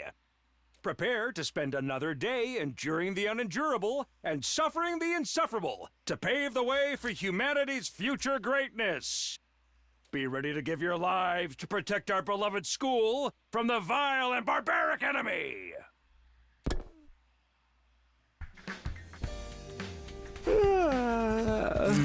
Morning. Still half asleep, I let out a yawn as I tried to orient myself. After sleeping so much lately, I felt like I'd have a lot of energy today. Huh? Who could that be this early? I didn't like the sound of that flurry of doorbell rings. I hurried over to the door and opened it.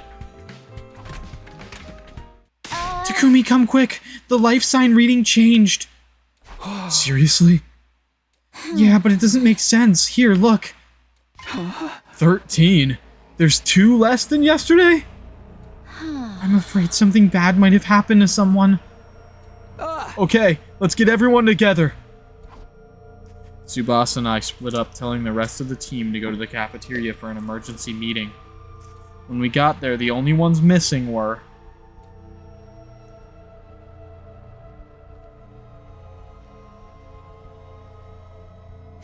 Where are Darumi and Gaku?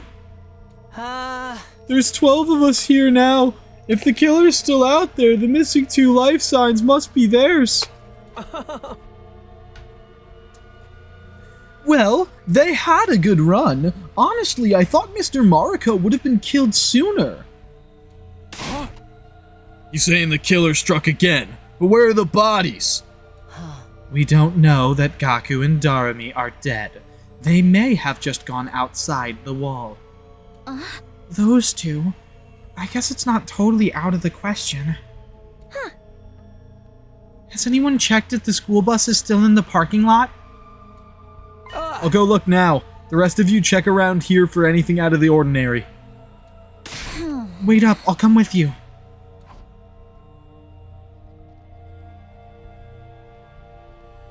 The bus is gone.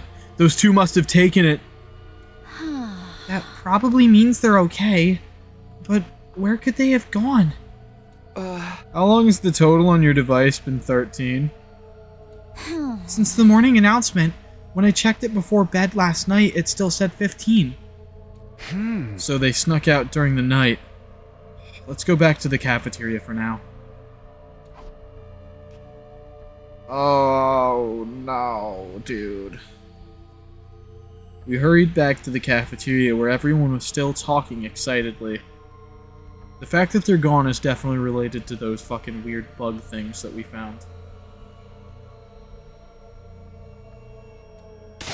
Sir Takumi! A report! Lady Darumi and Sir Gaku left a note! We found it on a table. It was way over in the corner, so we didn't notice it at first. Here. Gone out to run an errand. BRB. From Darumi and Gaku. What the heck? Don't those guys have any sense of danger at all? Forget danger. How about a little consideration for others? I'm gonna wring their necks for making us worry like this. How about the bus? Was it gone? Yeah, I guess that whatever made them leave was pretty urgent. Maybe they got together and went out to rut like mindless beasts. Outside? In the open air? How indecently wild! Speculating won't help us now. All we can do is wait for them to get back.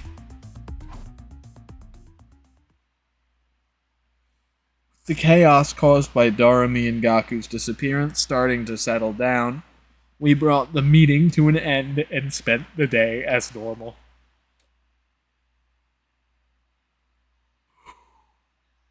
Finally, long after the sun had gone down, Kyoshka spotted the school bus on the horizon, and we once again assembled in the cafeteria.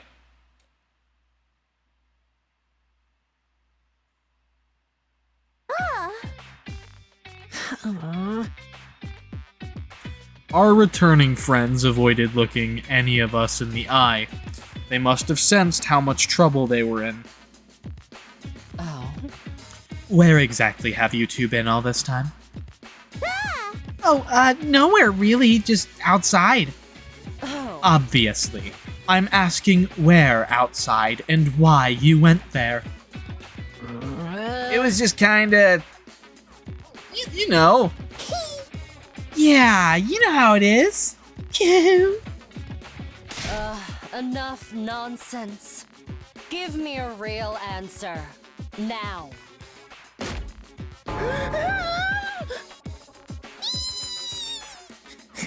You're beautiful when you're angry, Mistress Hiriko. What are we watching here? They look like a couple of kids getting scolded by their mom for staying out too late. I feel kind of bad for them. Hiriko's so threatening, but I guess that shows just how worried she was. Does it? This more looks like an outright interrogation to me.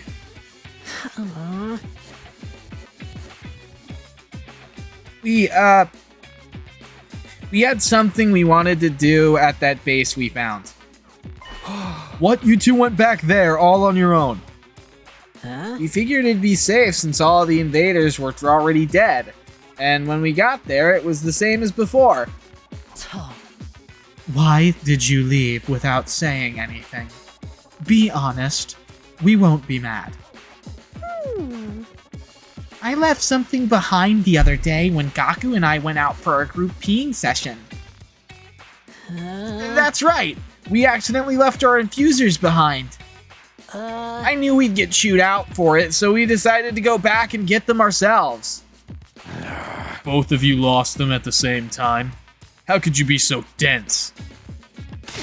Do you have a death wish? Or are you really that stupid? Why don't you die now and save us all a lot of trouble? See, I knew you'd get mad at us. When you think about it, it's really Takumi's fault. If he hadn't hurried us, we'd have been a lot more careful. You're really gonna blame me for this? You're so irresponsible, it's almost impressive. Please tell me you at least found your infusers. You bet. Got him right here. No problem at all. Is that really all you went there for? Yeah, of course. Why would we lie about something like that?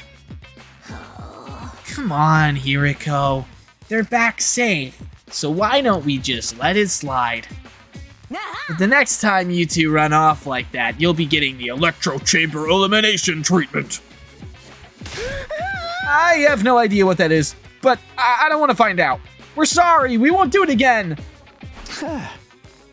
As long as you understand. Don't go worrying us like that. I'll be good.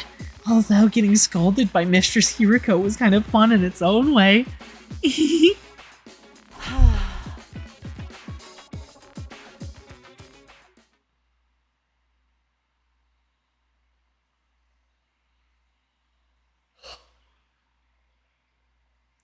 I still had my doubts about their story, but it looked like the crisis was all over for now. With a collective sigh of relief, we all headed back to our rooms.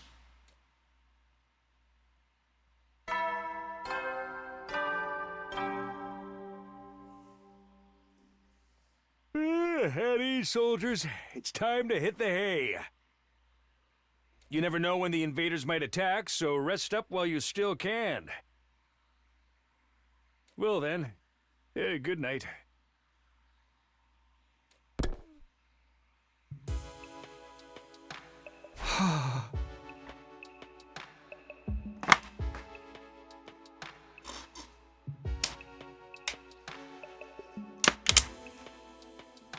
With all the confusion, today was weirdly tiring. My body and mind felt worn out. Fatigue after a battle was bad enough, but this was something different. I guess there were bound to be days like this sometimes. I guess I just have to work hard to do better tomorrow. I lay down in bed and immediately felt sleepy. I surrendered to the feeling and let my consciousness fade away. I didn't know it then, but the crisis wasn't over.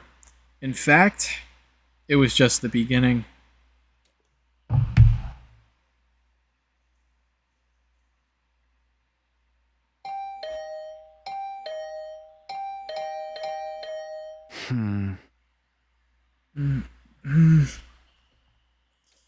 Who's there? And this early, too. Responding to the bell, I crawled out of bed and lumbered toward the door. It wasn't even light out yet. Rubbing the sleep from my eyes, I opened the door to find... Nozomi? Moko? Sorry to disturb you, but this couldn't wait. Nozomi said she heard sounds coming from somewhere downstairs. We wanted to go check out what they were. Huh? Weird noises? It's probably just my imagination, but with everything else that's going on, I didn't want to take any chances. And it's kind of scary going with just two girls, even if one of them is the apocalyptic maiden of destruction. We sure could use a nice, strong man to accompany us, you know? Okay, let's go see what those noises are. I'm curious too. We should probably go in our class armor, just in case. Of course. Thank you, Takumi. I'll blow you a thank you kiss, too. Now grab your gear and get in the ring. We transformed and set out into the night. A light rain was falling outside, giving the school a damp, dingy feel.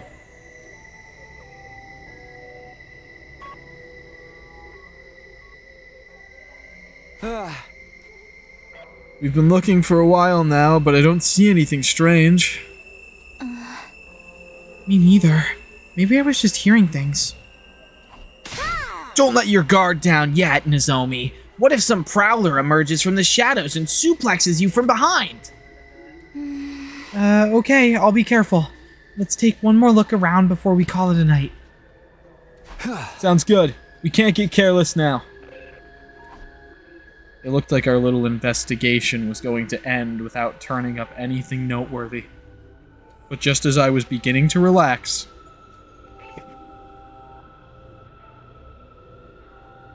Huh?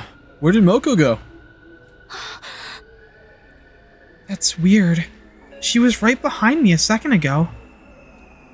I wasn't sure how or when it had happened, but Nozomi and I had gotten separated from Moko. I could have sworn she was still with us when we turned that last corner. Moko, where are you?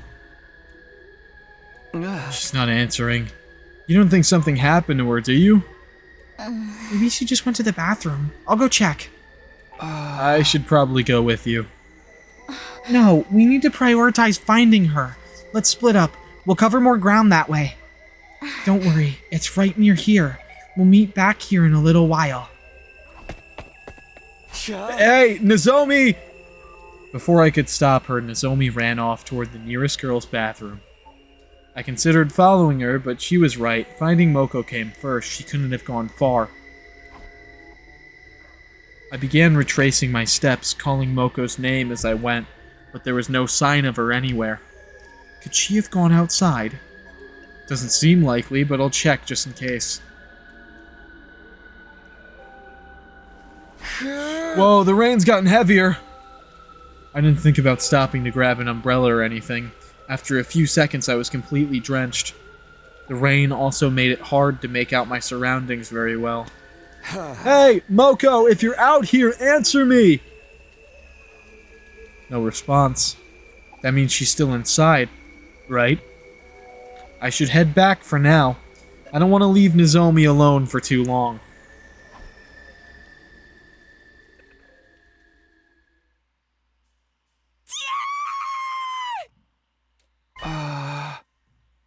A scream?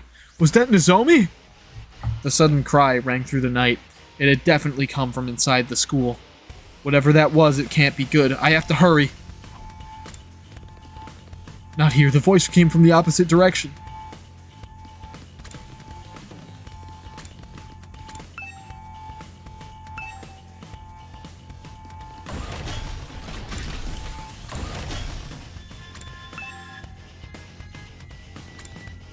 Nozomi, are you okay?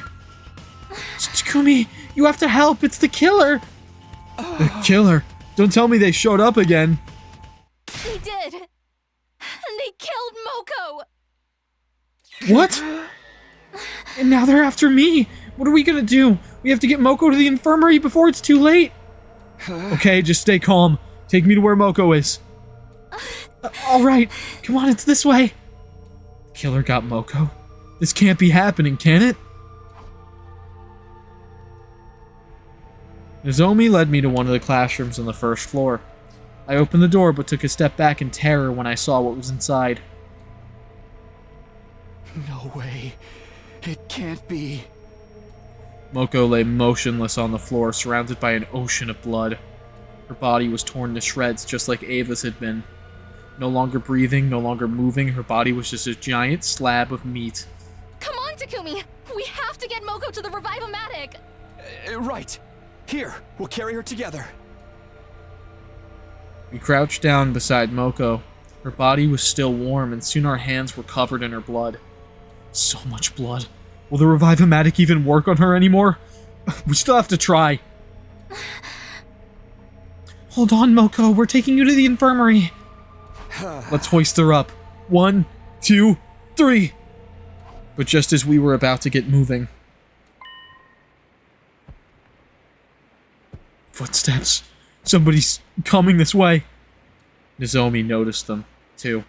She glanced down the hallway, a look of abject horror on her face. Takumi. I'll go see who it is.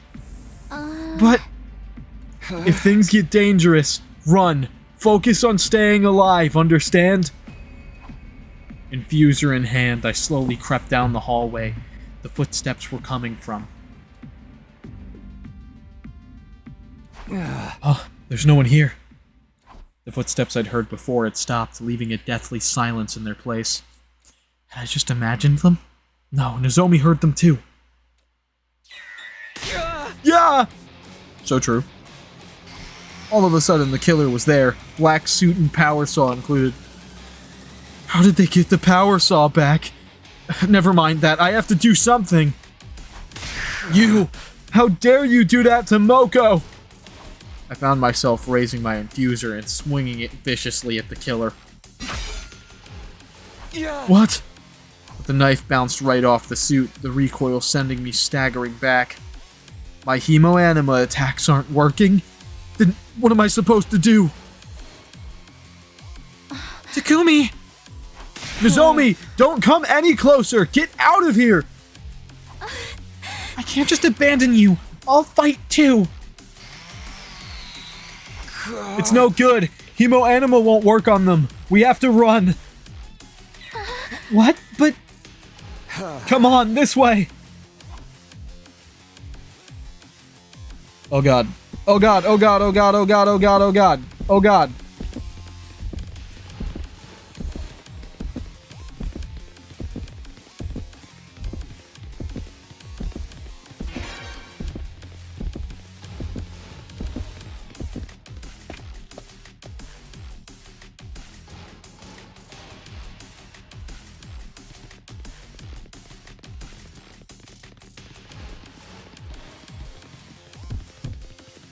Oh, shit.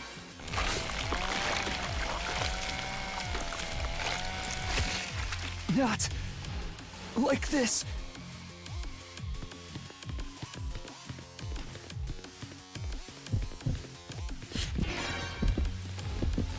Apparently it doesn't matter if he catches up to Nozomi as long as he doesn't catch up to me.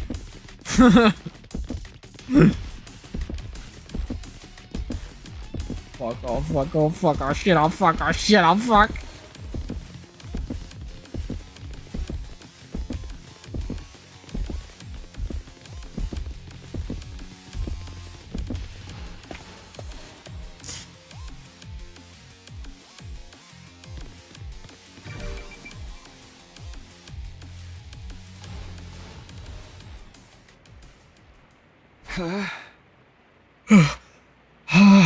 It's no good.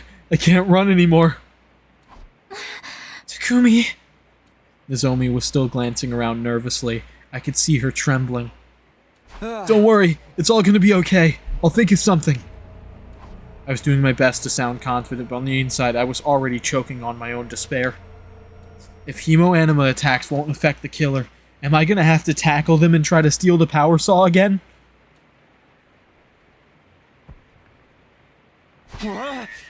Oh no, they found us. Eek, what do we do? Where can we go? We'll have to head outside. Zomi and I ran toward the nearest window, but then...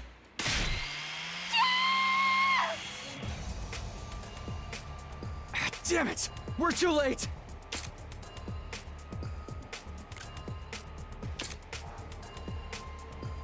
The killer steadily advanced toward us, never saying a word, but brandishing their power saw the whole time.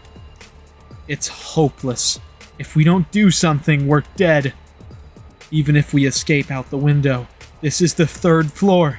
Can I get both of us to the ground safely? I need to make a choice here and fast. What do I do?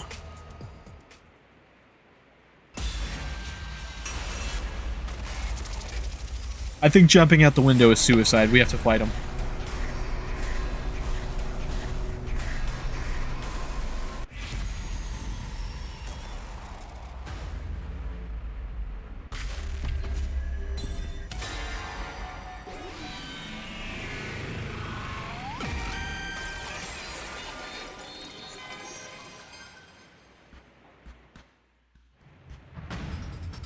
We have to dodge this attack first. Nozomi, stand back! Takumi! I steeled myself and braced to face the killer. Going up against a power saw barehanded meant the odds were against me, but I still had to try.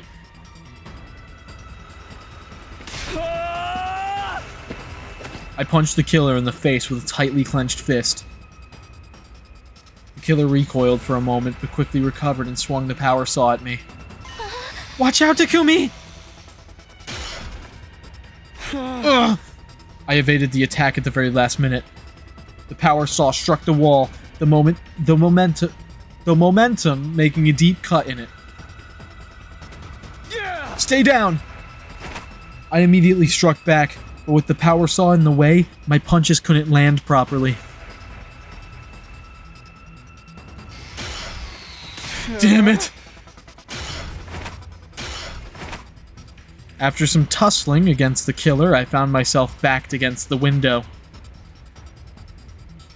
I refused to go without a fight, and decided to try a final suicide attack. I faced the killer, fully prepared to die with my next move. However...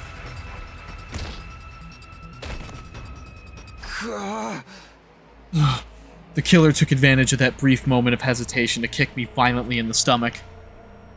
I was forced to my knees by the intense pain holding my stomach. Takumi! Stay back, Nozomi! I tried to get to my feet and stop Nozomi from coming closer.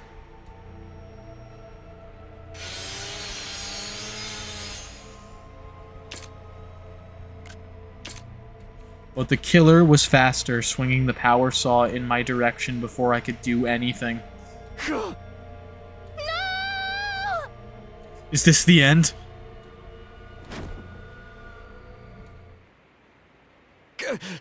What? The final impact never came.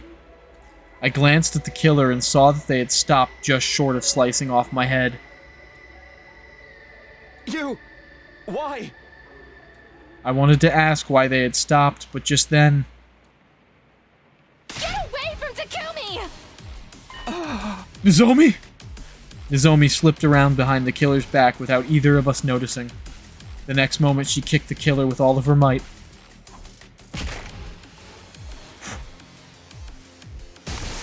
The killer was sent crashing through the window and tumbled outside. Power saw spun through the rainy night air and slowly fell. Soon after, we heard the dull and eerie sound of it striking something soft and tearing right through it.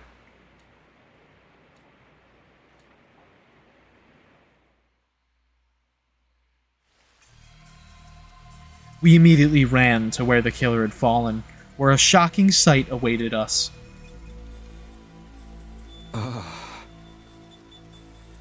The squashed and motionless body of the killer lay mired in a pool of their own gushing blood. The power saw was deeply embedded in their upper body. The engine stopped. Probably because it went right through the body and got stuck in the ground. Is the killer dead? I don't know, but by the looks of it... I would say yeah. I cautiously reached out for the killer's helmet and pulled it off.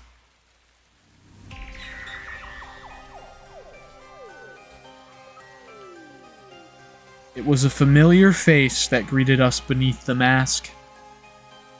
Yugamu?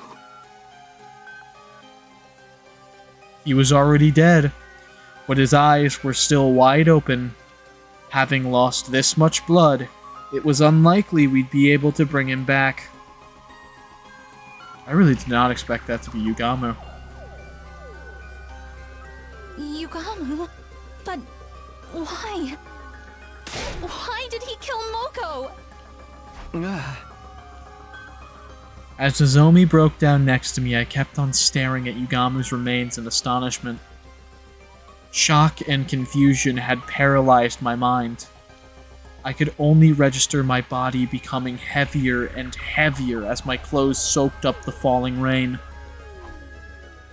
The others had woken up from the commotion and arrived at the scene, only to be confronted by the grisly sight of Moko and Yugamu's dead bodies. No one knew what to think. I barely managed to explain what had happened.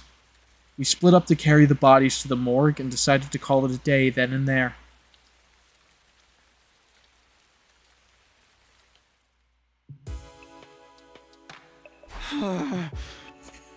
It's weird that you wouldn't revive Yugamu and ask him about why he wanted to kill Moko. We literally could have gotten the words right out of his mouth if we just immediately rushed him to the Revive-O-Matic.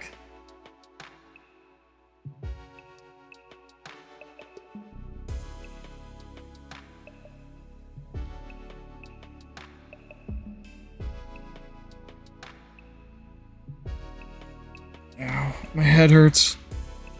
I woke up with a sluggish body and a pounding headache.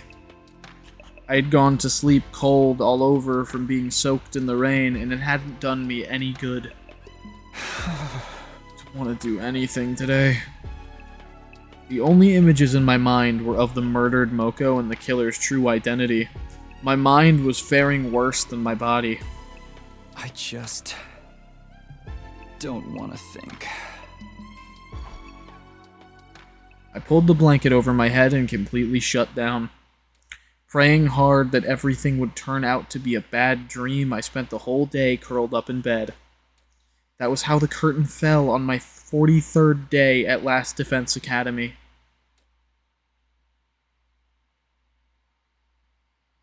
Day 44.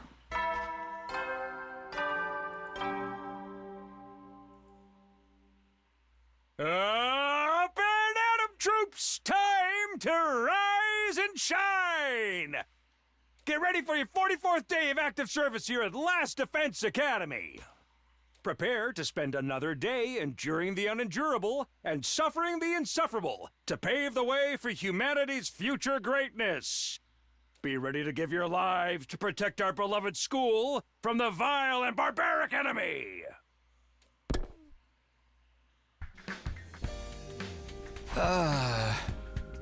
Already morning. I sighed deeply after being woken up by the usual morning announcement. It wasn't a dream. The events of the night before replayed in my mind vividly. My body had recovered because I slept through the whole of yesterday, but my mind remained in a daze. Huh? I should go show my face in the cafeteria at least. I got up from bed and started getting ready to go see the others.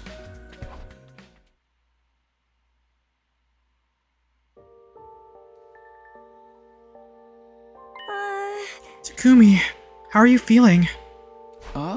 Sorry, I was really down yesterday, but I'm strong enough to move around now. That's all fine and dandy, but it feels like none of us got much sleep last night, huh? Well, duh. How can we just get over the fact that Yugamu killed Moko?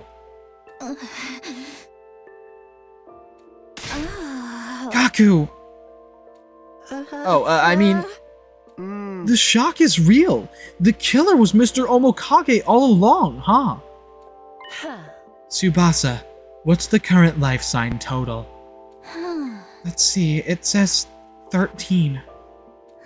That's 2 less after losing Moko and Yugamu, so it seems to be working correctly. You should always patch out early bugs before you get review bombed. What does it matter? Nothing can bring Moko back now. Kurara's words made my chest tighten. I knew how everyone felt. Of course, for them, this was the first time one of our friends had died.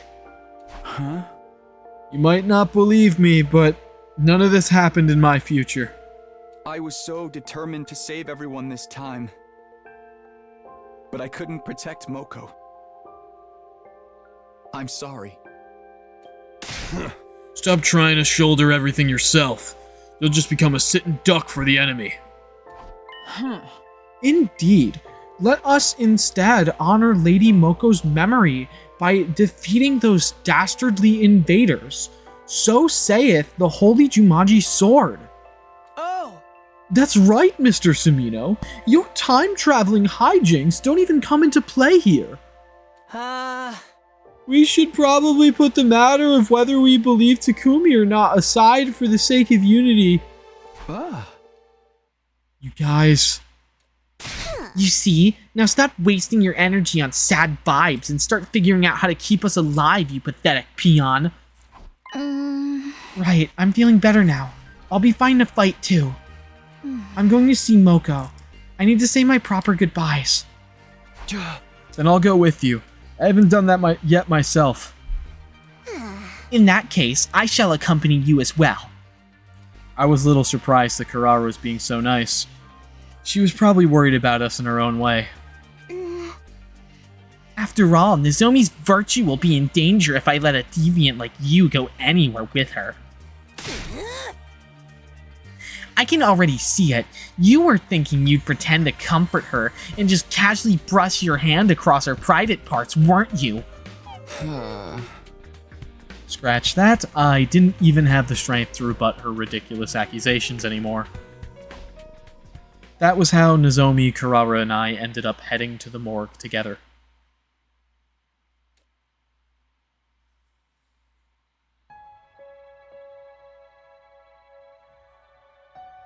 I'm going to pause right here for now. I'll be right back. Alright, we are back. Hello, we are back. The air in the morgue was chilly. There were 4 bodies laid out there. Eito, Ava, Moko, and Yugamu. Each body had been covered with a sheet, so we couldn't tell at a glance who was who. Moko, thank you for everything. After mumbling that, Nozomi put her hands together and offered a silent prayer. I put my hands together for Moko as well. When I opened my eyes, I inadvertently met Nozomi's gaze.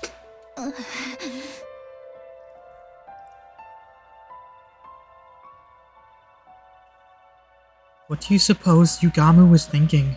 Did he really hate us that much? Huh? I don't know. And now, we'll never be able to ask. Yugamu's twisted nature had been clear as day ever since our first meeting at Second to Last Defense Academy. Perhaps his perversion kept escalating to the point where he killed Moko, that carnal beast. There's still a lot about what Yugamu did that doesn't make sense to me.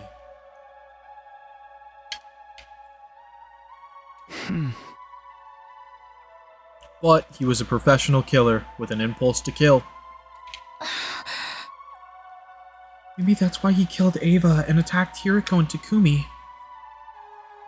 Save your brain cells. I also don't think we can assume that the same person killed Ava and attacked us. But, I don't know. You saw with your own eyes the killer was Yugamu. Are you doubting that now? Sorry, you're right. It's over.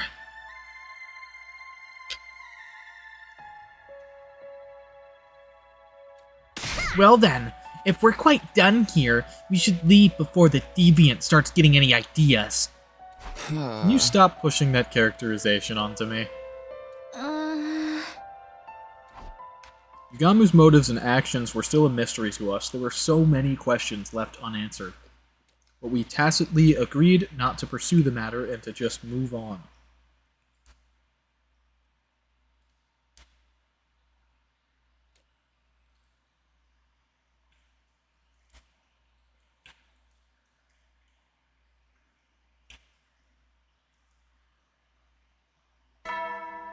Day 46.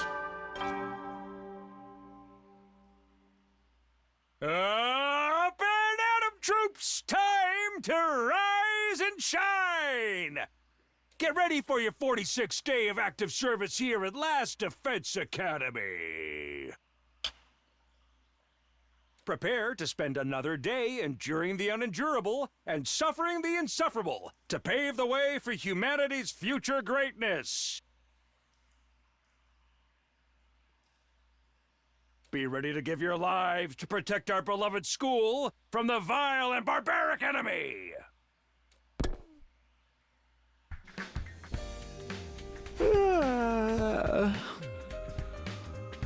Morning again. Time for another day of activity. First things first, to the cafeteria.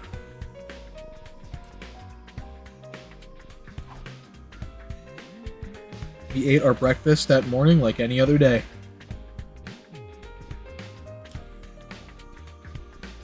Nobody brought up Yugamu, and the mood remained calm throughout.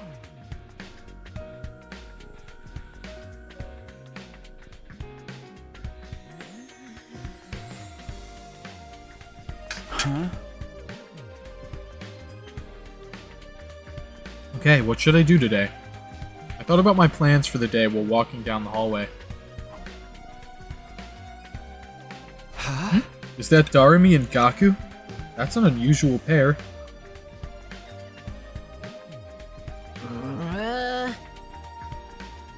Hey, they're gonna be okay, right? I don't know, man. At least Alpha 1's doing alright.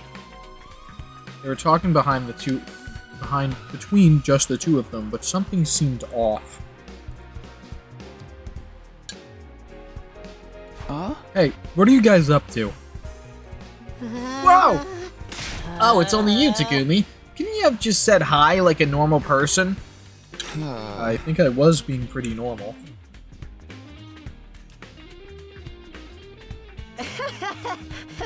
Anyway, we're not up to anything. Okay? All good. Bye.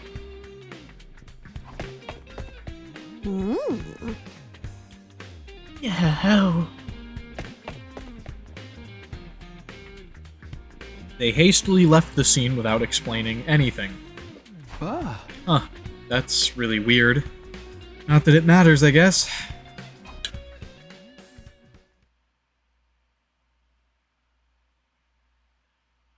Nothing much else happened after that. Day 46 drew to an uneventful close.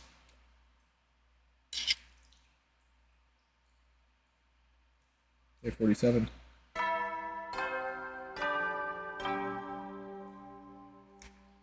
Up and at 'em, troops! Time to rise and shine!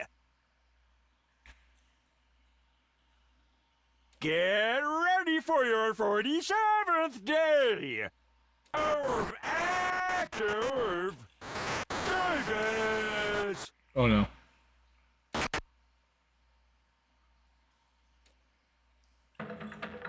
Prepare to spend another day enduring the unendurable, suffering the insufferable, to pave the way for humanity's future greatness. Be ready to give your lives to protect our miserable from the vile, barbaric enemy.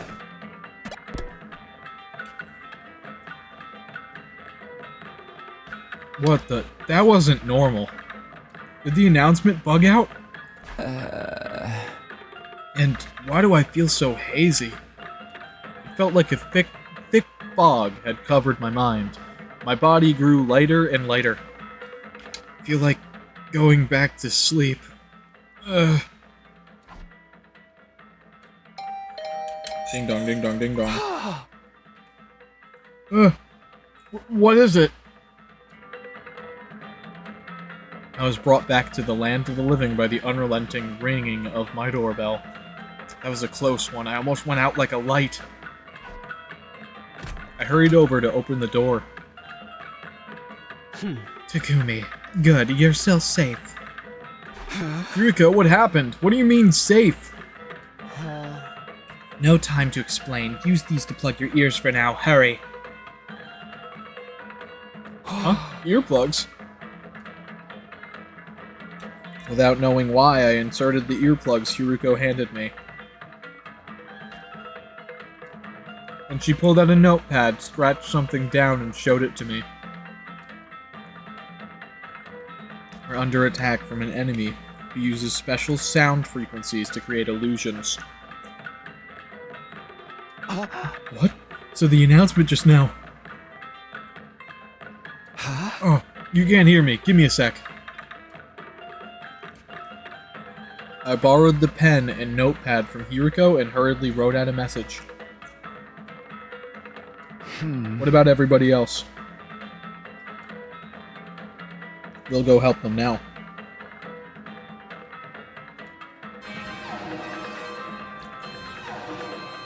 Just then, the alarm sounded. Yuriko was right. We were under attack. Intruder alert! Intruder alert!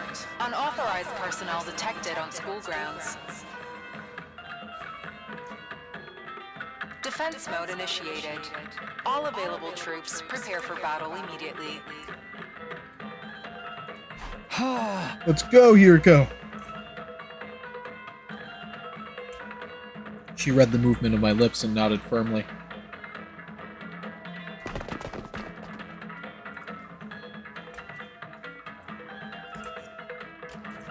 We split up to tell everybody about the situation and how to deal with it. Fortunately, no one had been completely entranced by the illusions yet. Because our ears were plugged, we were in the strange situation of needing to coordinate an attack without being able to hear each other.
Paragon's chariot. I was too late. You must have suffered so, poor thing. Oh, I wish I could do it all over again. Once again, from the beginning.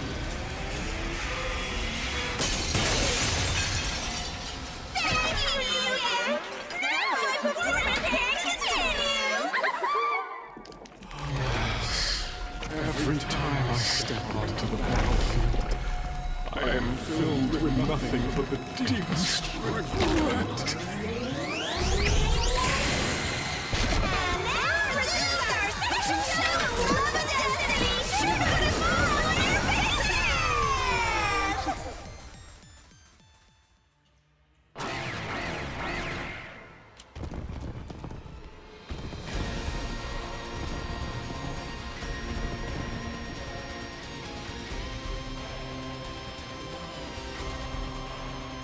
He rewound time and brought her back. This commander wasn't able to turn back time so smoothly before. He must have powered up. 2. What an annoying ability. We'll have to defeat him first, then.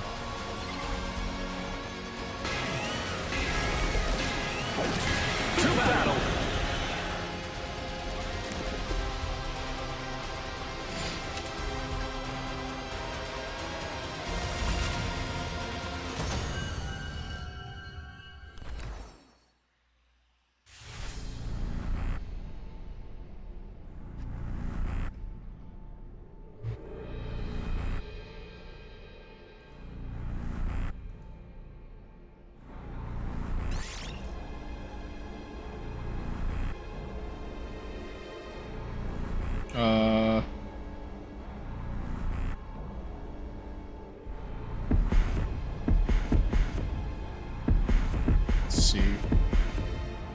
Who do I want to get the thing?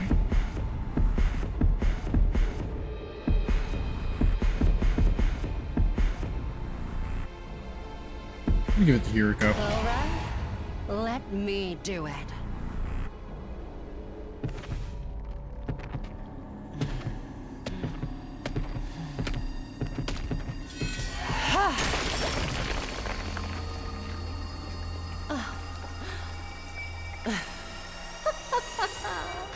Exquisite.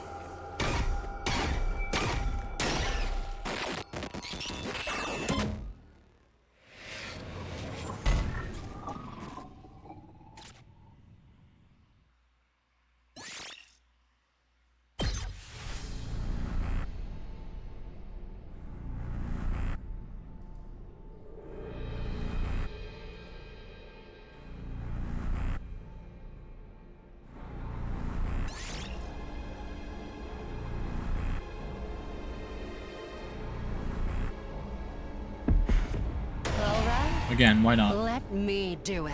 Why not?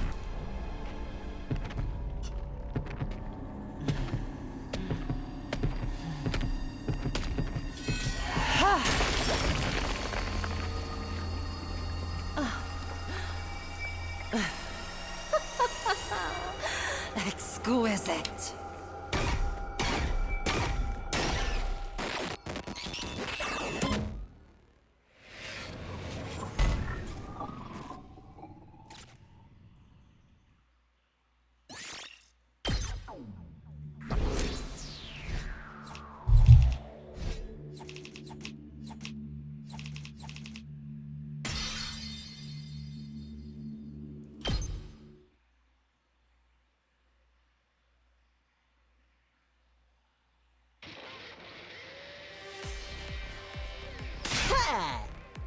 Yeah, we freaking won!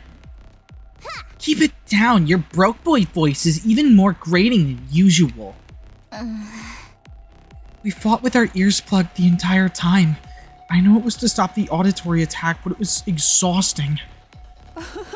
Yes, the Holy Jumanji sword and I weren't able to hear each other, and it made for an agonizing fight. Wait, what? That sword can hear? Why didn't you let me enjoy the illusion? I wanted to see the happiest ending of all, where we have fun killing each other. Somebody shut this psycho girl up. At any rate, it was Takumi and Hiriko's quick thinking that saved us and allowed us to react so quickly.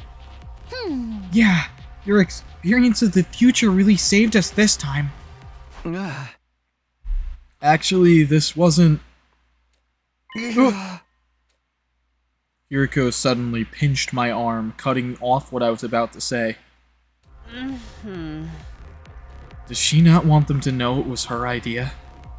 I mean, exactly. I remember how this commander fought back in my future. Good thing we made it in time. If you remembered, why couldn't you have told us earlier? Maybe then I wouldn't have had to experience the nasty illusion of my dear sister backhanding me when I tried to follow her into the bathroom. That wasn't an illusion. I'm just glad we managed to defend the academy without anybody getting hurt. Yes, it's up to us to fight harder now for Moko. You guys must be tired. Let's all rest up. I'll see you tomorrow. We won the battle and parted ways in a friendly mood. Hiriko alone said nothing. She was gazing at the sky and appeared to be thinking deeply about something. How did she know this commander used sound waves to create illusions? Was it another one of those secrets she couldn't tell me about? Would she ever take me into her confidence? I went back to my room with my heart feeling weighed down. I was so tired that I fell clean asleep before very long. Day 48. Day 49.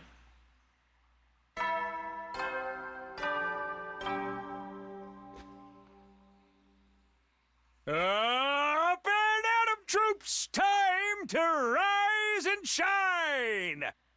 Get ready for your 49th day of active service here at Last Defense Academy! Prepare to spend another day enduring the unendurable and suffering the insufferable to pave the way for humanity's future greatness. Be ready to give your lives to protect our beloved school from the vile and barbaric enemy.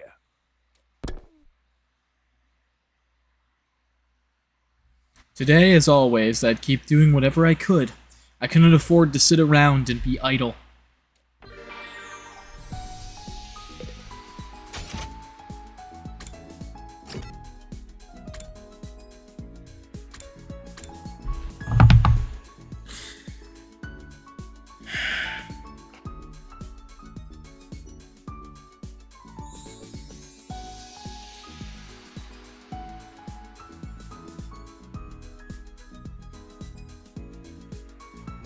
Sorry, chat.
Oh right, she's dead. Oh right.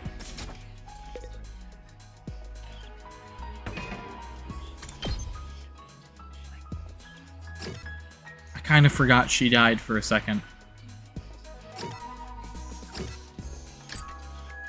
Well then.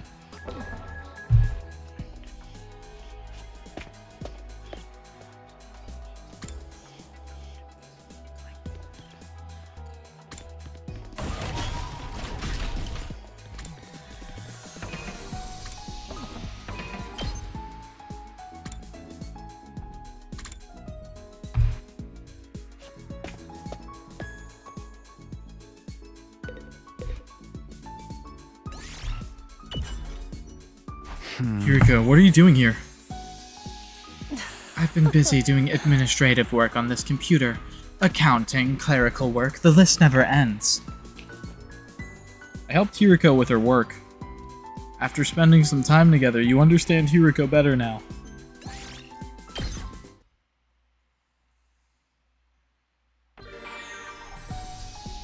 And now we have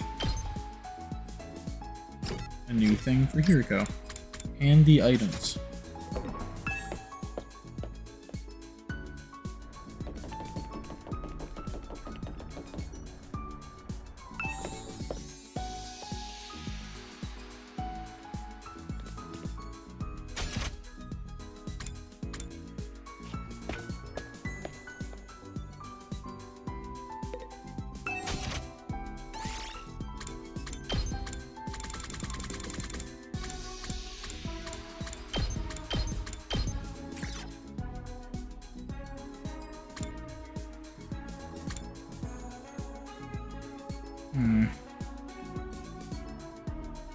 I feel like the bookmarks for Ato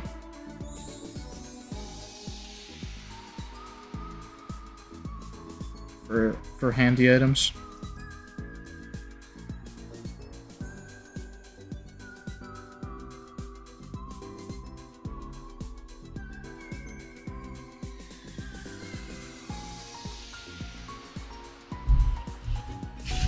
I think Yuriko does wear glasses, so the glasses stand could make some level of sense for her.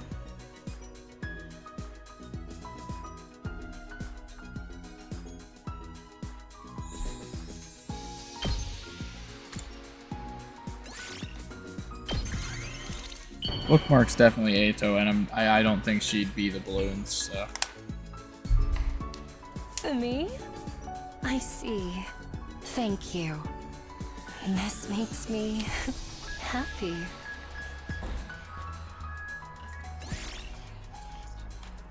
He went up by 5.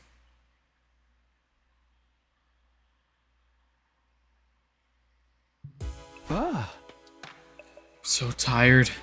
Once I'm back in my room, I'll take a shower or something. As I walked down the hallway after the day's activities, I felt someone approaching. If it isn't Sir Takumi, your reign of terror ends here. Am I the villain now? Anyway, are you heading back to your room too? Indeed, the Holy Jumanji Sword wishes to play cards tonight. A sword that can play card games? I don't even know what to say to that. Then I felt something else. What is it? I thought I felt something someone staring at me for a moment. Did you see anything, Kyoshka? I did feel a presence now that you mention it, but it was too brief to make out. We looked all around us but didn't see anything suspicious. Okay, it was probably just our imagination. We should get back soon. We were right next to the morgue, and I didn't feel like lingering around there at night. Kyoshka and I headed to the roof together and went to our rooms. Day 49 of my school life flew by, just like that.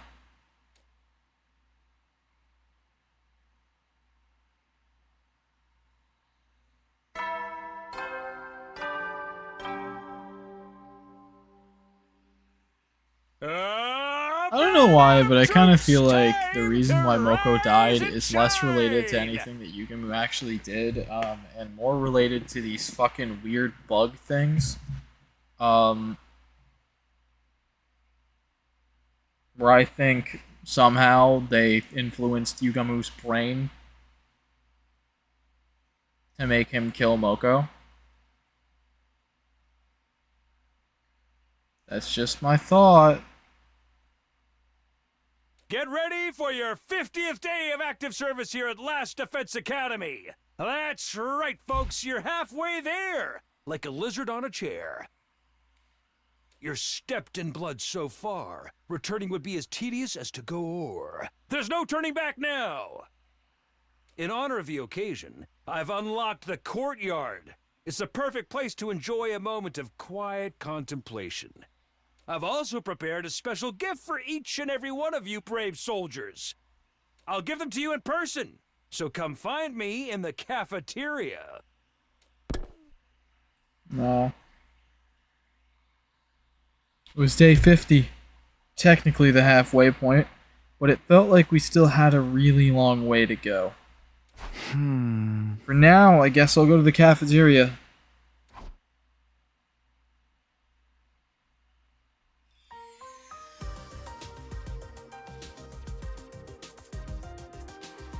When I reached the cafeteria, everyone else was there too, having breakfast. Despite what the announcement said, the courtyard was already unlocked a long time ago. And where's the present he promised to give us? Are you saying there's no gift? No, everything is lies. Everything is lies. Any gift from a piece of scrap metal like that wouldn't be worth a second glance anyway. Darn it, not getting something we were supposed to get makes me feel like I've lost out. Can't we at least get a better breakfast than usual? You can use the ration-o-matic for that. Huh? I'm not talking about the actual food, more like the vibe, you know? Aha! So a breakfast party? You're the type of party animal with an idealized image of Christmas, aren't you? Who said anything about Christmas? And even if I was, what's wrong with that? I grew up dirt poor and never got to enjoy any special events before. Party people of the world should just drop dead, but parties themselves should live on forever.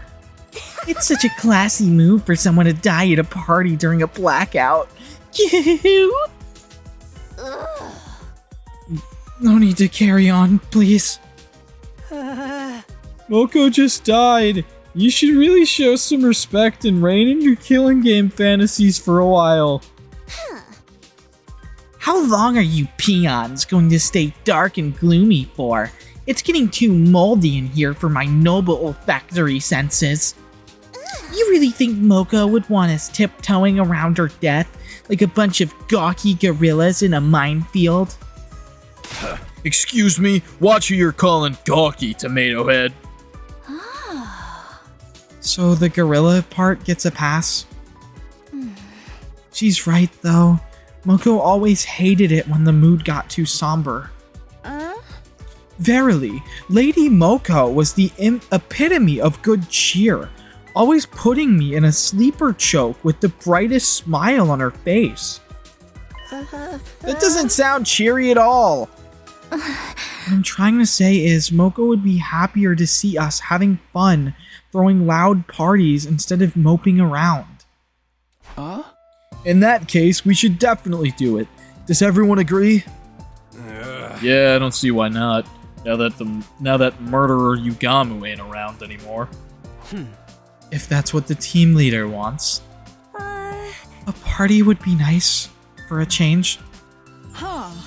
Then without further ado, let us party the day away. You didn't have to tell me twice. I'll go get everything ready. One thing led to another, and before we knew it, we'd decided to throw a party that night to celebrate making it to day 50. We weren't going to do anything special, just eat whatever we could get with the ration-o-matic. I can't read. Just eat whatever we could get to get the ration-o-matic to spit it out. To spit out. I can't read. We busied ourselves with the decorating and other preparations, and the time for the party soon arrived.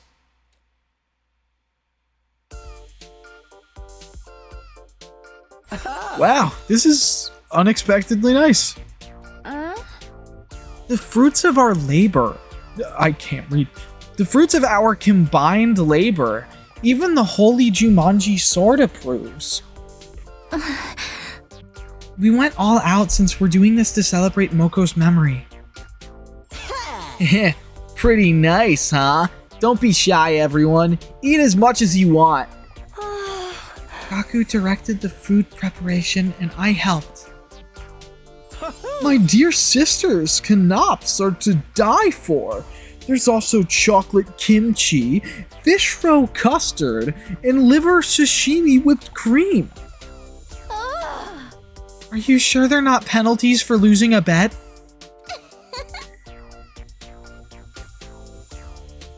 The menu makes it clear this is a party for the unwashed masses. But I suppose I could lower myself once in a while. You do at least have caviar, yes? Oh. Wine goes well with caviar. Unfortunately, this place isn't stocked with alcohol. Course not. What if there were an attack? I thought you were supposed to be the model student around here. Can we get this party started already? The food's gonna get cold. Has anyone seen the party poppers? I thought we made some earlier.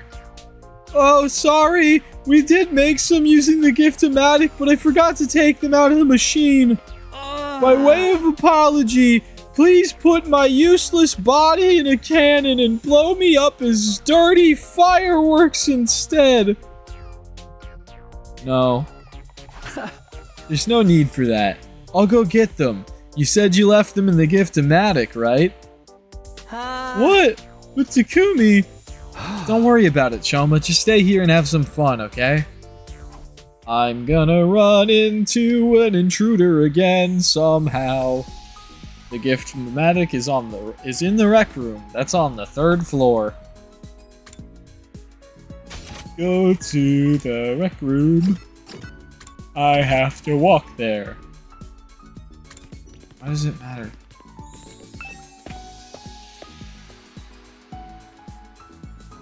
Why does it matter what staircase I go up, man?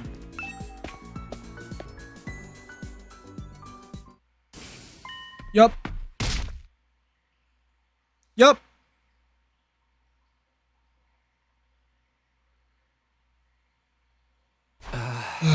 Where am I? I opened my eyes and found myself lying on the floor. I quickly looked around. Huh? Isn't this the metal shop? At that realization, I frantically retraced my memories. The last I remembered, I was heading to the rec room to retrieve some party poppers, but on the way, 2 figures dressed in black suddenly appeared. One of them hit me hard and I passed out. Just like that time. This happened on the night of day 16 as well, when Hiriko was attacked. When I woke up, I was lying on the floor of the biolab for some reason. Wait, more importantly, the people who'd attacked me were wearing the same kind of strange black suit as the killer. But Yugamu was already dead. Why had they been dressed up in the same way? Could it be Yugamu had accomplices? But who are those two? My breathing quickened as my mind swirled in confusion. Calm down. Calm down. I have to go back to the cafeteria and let the others know about this. I was trying to steel myself when suddenly it happened. All of a sudden, I could hear screaming. Did they get to them already? Had the figures in black gone on to attack the others after they knocked me out?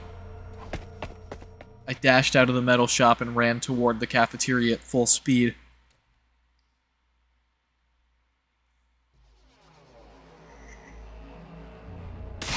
Is everyone alright?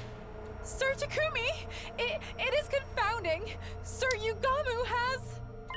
What? Yugamu? I looked over at where Kyoshika was pointing, sheer terror on her face. Right there was Yugamu, who we'd all thought was dead until now. He just showed up all of a sudden! What the heck's he doing here? Who revived Mr. Omokage without telling us? That's impossible. His body was in no condition to be revived. Then how can he be back? How would I know? But he was the killer, right? We should take him out before he has the chance to backstab us again. Wait, there's something I need to tell you about that. Hey, is it me or is something off about this dude? If you were dead for a while, you would be too. I'm the resident expert in undead games here, so let me handle this. Yugamu! Hey, tell us what it felt like to be dead. Darami, no! Darami bounced over to Yugamu the moment she got close enough. Yep.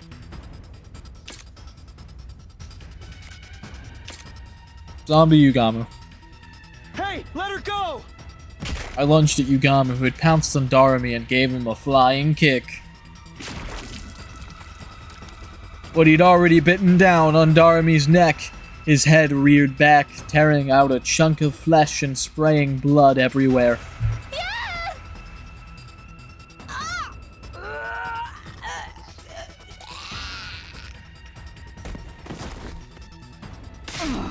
Be strong, Lady Darami. This is bad. She's losing too much blood. Yugamu, what the hell do you think you're doing, you bastard? Doesn't seem like he's open to conversation.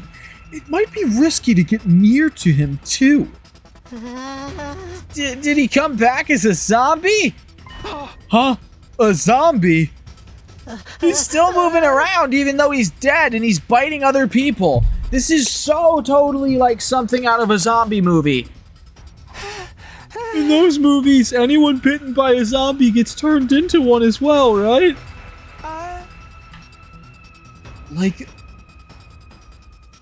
Like a zombie virus? But the loud, brash hero always kills those zombies by breaking their heads open with a baseball bat or something.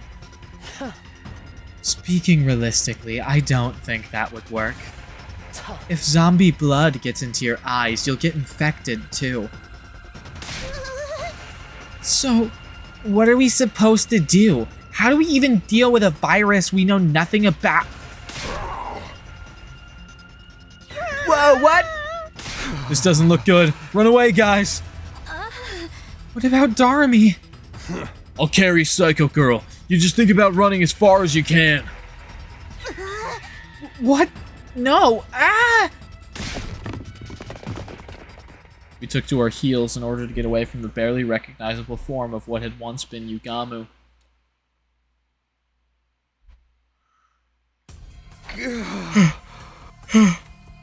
We were all in such a rush that we got separated from each other. Did everyone manage to get away? Feeling concerned, I turned around to look behind me and...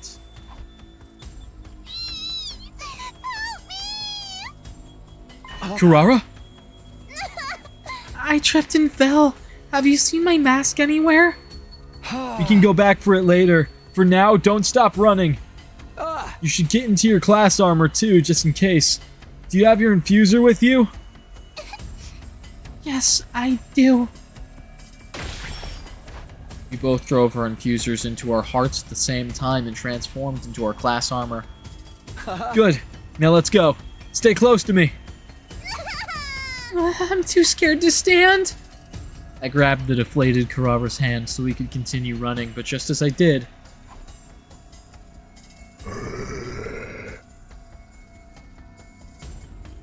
Oh shoot! Come on, Kurara! Zombie path. Oh shit, oh shit. I didn't have my hand on the controller. Flight. I only had one hand on my controller because my other hand was messing around with my pillow from my gaming chair.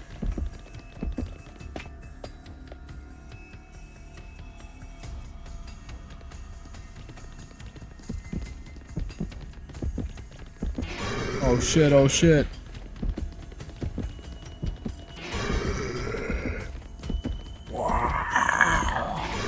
Yeah, I know, I know.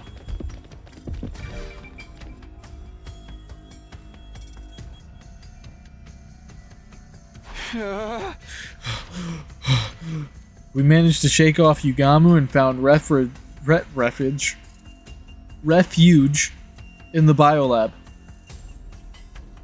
It was pitch black inside, We sat on the floor together and I held Karara in a protective embrace.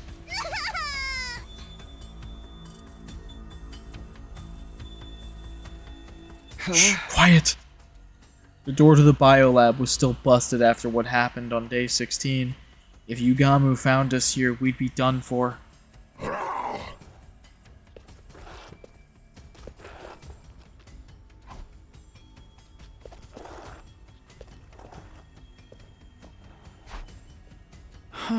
Is he gone?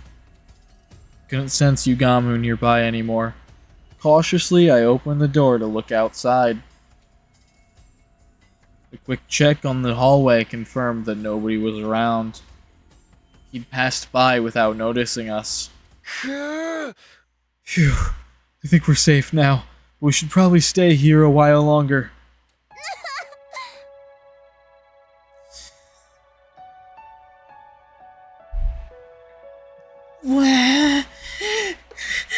I was so scared. Why is Yugamu being so mean to us? I've had enough. I want out. Yeah. Hey, calm down. You'll be alright, okay? Takumi, don't ever leave me alone. I won't. I'm right here with you, see? Now, come on, stop crying. I spent the better part of that sleepless night trying to comfort Karara in her distress. Eventually, morning came and we felt safe enough to leave the room.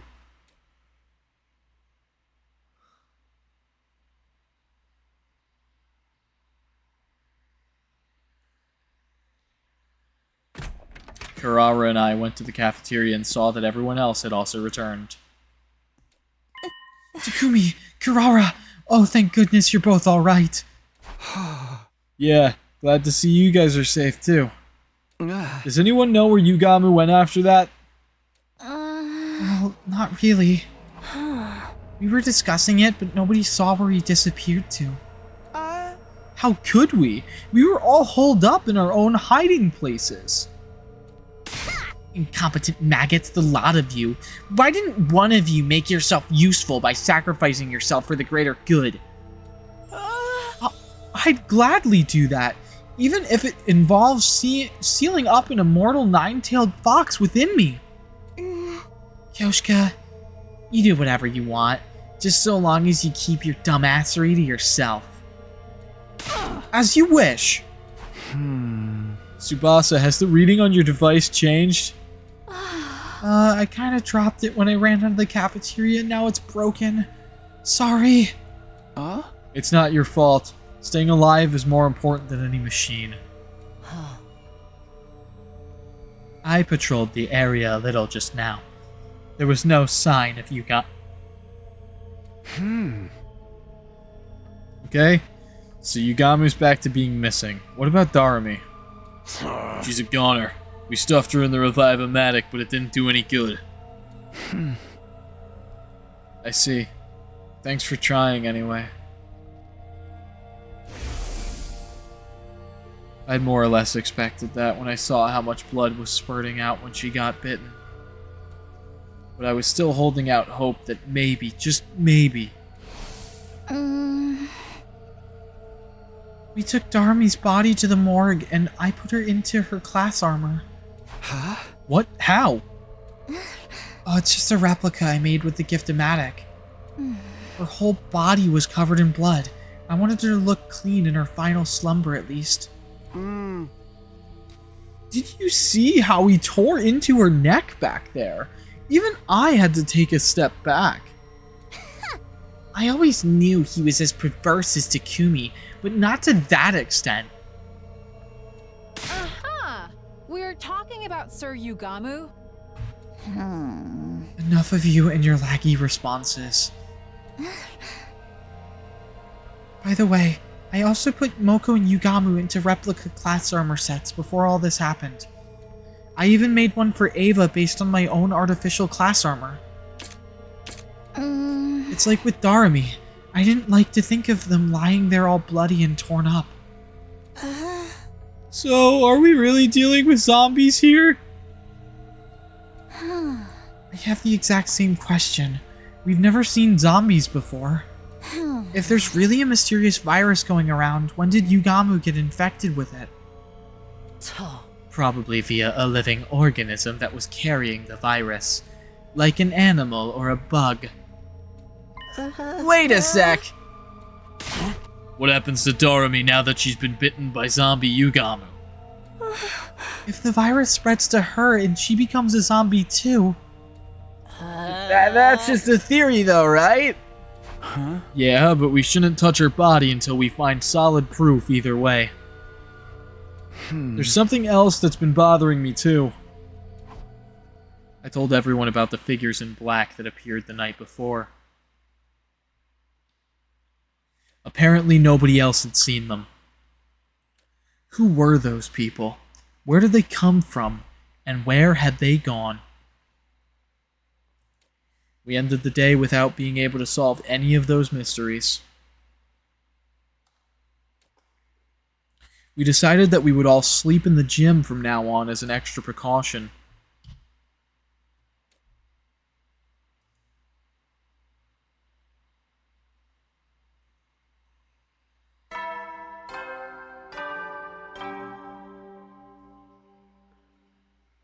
Up and Atom troops, time to rise and shine! Get ready for your 52nd day of active service here at Last Defense Academy.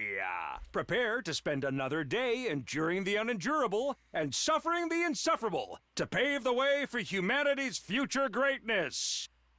Be ready to give your lives to protect our beloved school from the vile and barbaric enemy.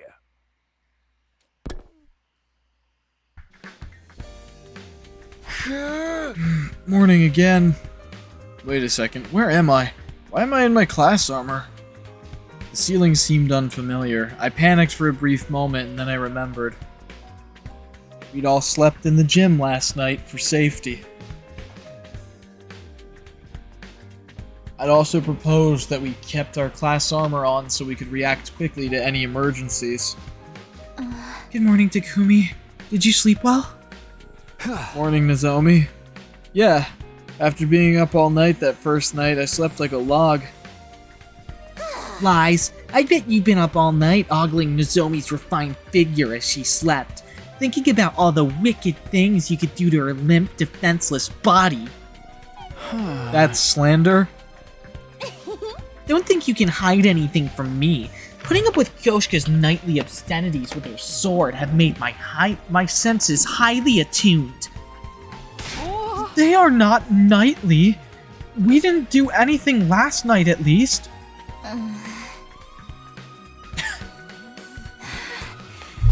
You guys are such morning people. I barely slept a wink. Hey! Me neither. The sudden crisis and move to the gym was hardly conducive to a good night's rest. I guess the change of environment made some of you too uncomfortable to sleep, huh? I stayed up the whole night to ensure no one would gaze upon my dear sister's adorable sleeping face. You didn't need to do that. I wish you'd knock it off. Gaku, you don't look too well. Could you not sleep either? Yeah, something like that. Hey! Why the hell are you hiding like scared rabbits? Why the hell are we hiding like scared rabbits anyway? We should be out there tracking down Yugamu. Have you learned nothing from zombie movies? The guy who does stuff like that always comes back infected himself. This ain't the movies, dumbass. Do zombies even move around during the day? Don't they melt in sunlight or something? I've seen movies where the zombies moved around in the day without any problems. Oh? Absolutely ridiculous. Now you're really mixing up fiction and reality. Hey! Like I said, we should just get out there and catch him before... No, that won't work. It's too risky to take action before we figure out what's causing the problem in the first place. Until things settle down, we all have to stick together. Whatever. And that was how we ended up going everywhere as a group all day and night. However, Yugamu didn't show up again until 3 days later.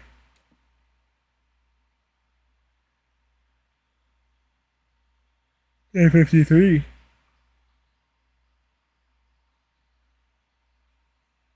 Day 55.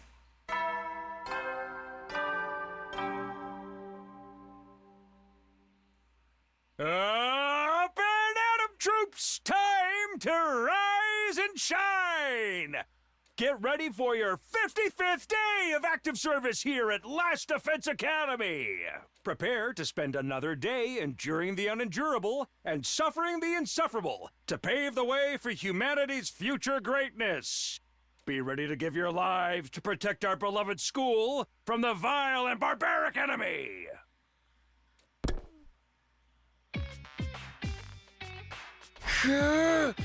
Another morning. It was our 4th morning in the gym. I'd managed to get some sleep despite the discomfort.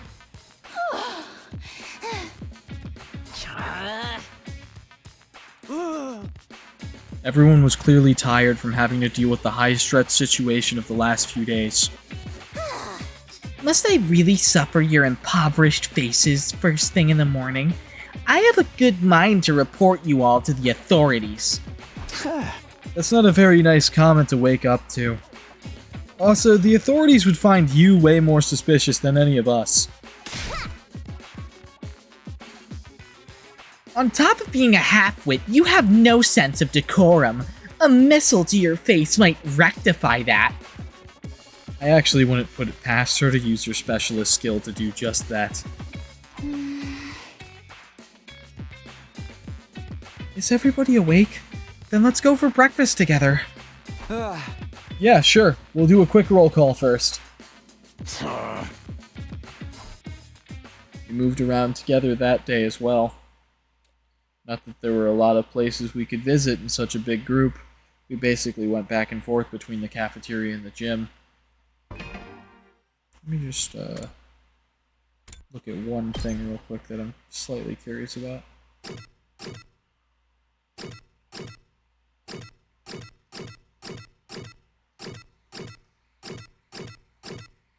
Noted.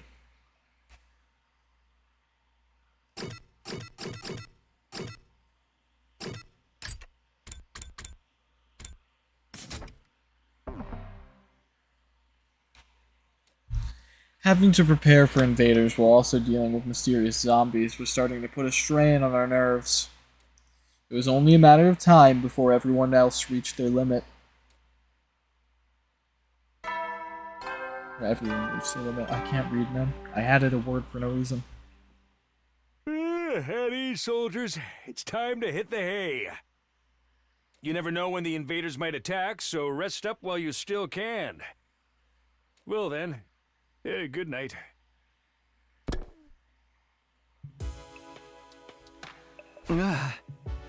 Nothing out of the ordinary happened today either. It's been like this for a few days. Not even the invaders are showing up. Yeah, I don't know if that's a good thing, though. How long are we gonna keep up this stupid charade? We can't live the rest of our lives in the gym like this. Don't ask me. Yugamu's the one who's being so secretive. You haven't seen him since he killed Darumi. Is it possible for zombies to die on their own? Zombies are already dead. How could the same body die twice?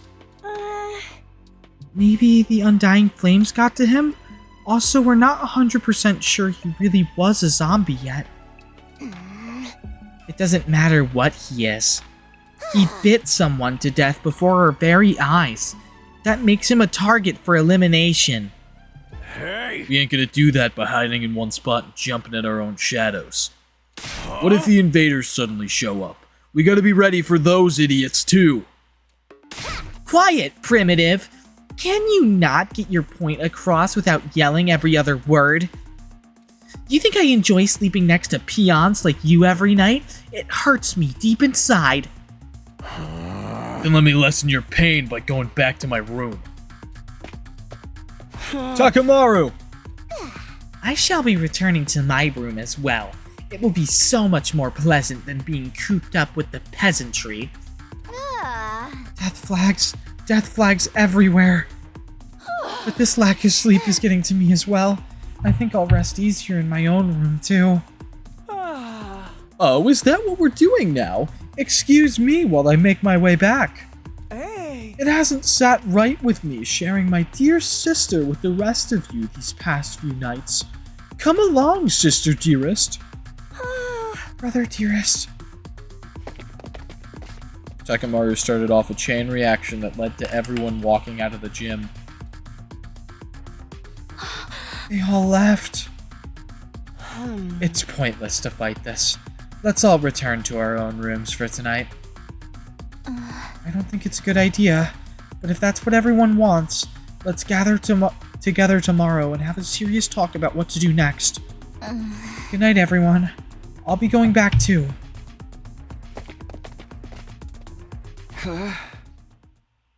I groaned and held my head, tortured by the tension in the air.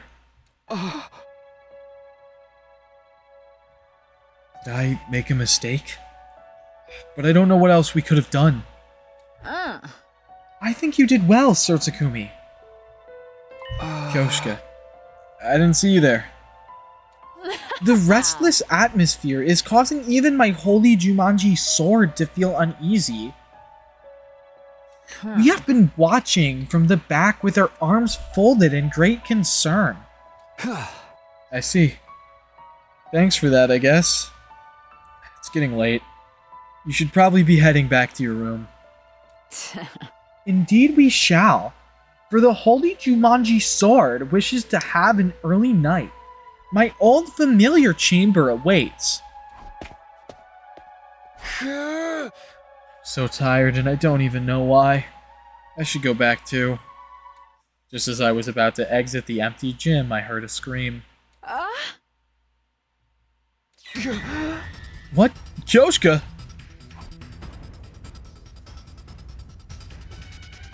I dashed out of the gym and saw a horrifying sight. No! Stay away from me! Kyosuke, over here!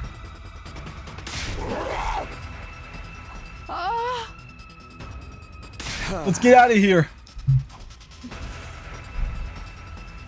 Oh fuck, oh fuck, oh fuck, oh fuck.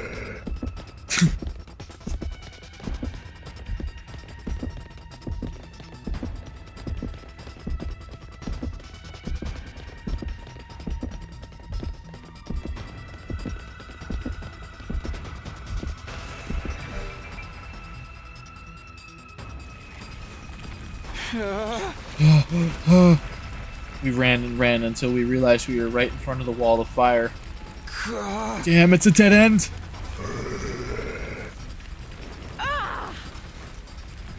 Now you've angered me, Sir Yugamu. Meet your demise by the blade of my holy Jumanji sword! No, I'll handle this. You stay behind me. What? But Sir Takumi... I frantically grabbed hold of Yugamu's body while avoiding his bared teeth. I lifted him up with whatever strength I had remaining, and tossed him over my shoulder with all my might.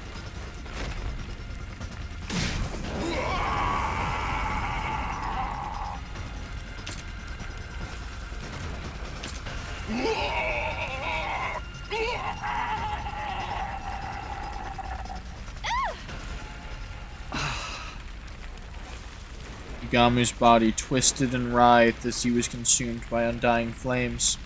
Finally, he let out one last death cry.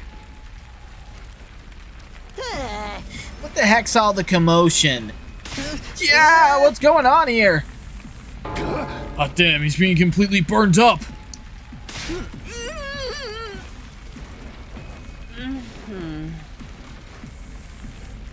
The sounds of our scuffle had summoned everyone else to the spot. With the grisly sight unfolding before us, we were all shocked into silence.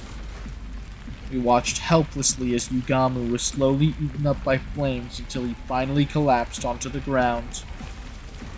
Before long, whatever had remained of the body vanished, and Yugamu Omokage was gone from this world.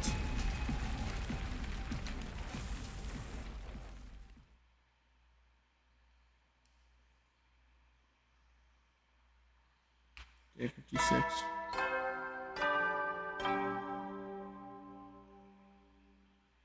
Up and Atom troops, time to rise and shine!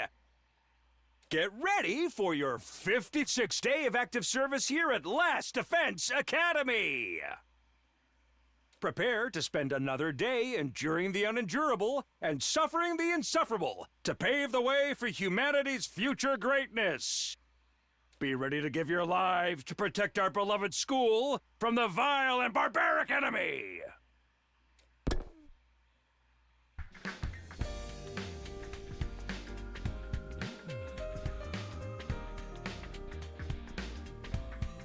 A new day began after the traumatic events of last night. The danger that had been hanging over us was gone without a trace, just like that. But we never got the answers we wanted. Feelings of frustration continued to plague me as I got up and headed to the cafeteria.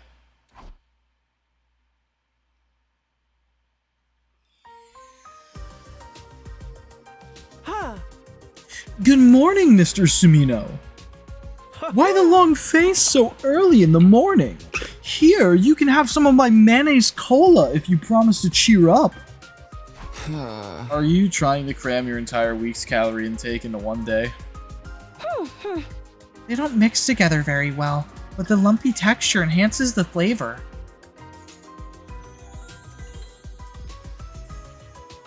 As somebody who loves cola and hates mayonnaise, this is like torture to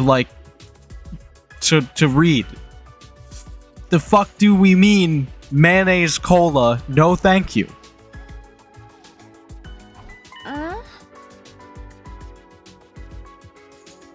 Ooh, like juice with lumpy fruit bits. I simply adore that texture. Maybe you could add lumpy bits to your sword as well. The perfect sort of texture for your partner in crime. Or should I say, in bed. Hahaha, you always have the best suggestions, Lady Carrara. Is that really what you should be responding to? So we can just live our lives like normal now, right? It's about damn time. Guys, aren't you concerned about the whole zombie thing? We are, but nobody knows what Yugamu's objective was, or if he had really become a zombie. And now that he's been burned up, we'll never know for sure. I mean, the guy was an assassin. Maybe he had a taste for human flesh because of that?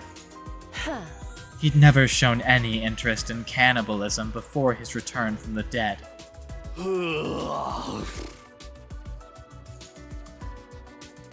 Everybody's just throwing out pointless guesses now. But doesn't the whole thing creep you out? Yugamu was clearly not in his right mind. I feel like we can never truly relax until we find out what made him act that way. In my opinion, Mr. Omokage wasn't your run-of-the-mill zombie. Yes, I agree. In movies and games, anyone bitten by a zombie turns into one themselves, but Darumi didn't. Yeah, and there's no sign that she's gonna turn into one now. That only tells us he wasn't the usual kind of zombie we see on TV. Just knowing that much is good enough for me. It means he doesn't go around making more zombies, right? So now that he's gone, it's all over. Darumi had to die for us to learn that. This is not a happy ending. I know, but we can't let that hold us back from moving on. We need to go back to focusing on the invaders. I agree, but still. How about anyone who's still worried can wear their class armor when they're walking around the school? Good suggestion. Those who want to can definitely do that. Come on, Takumi, you're the leader here. Quit acting like a spineless chicken. That put a damper on any further protests I could make, and the discussion came to an end. It was clear that everyone wanted to go back to their regular life and not think too deeply about what caused Yugamu's strange transformation.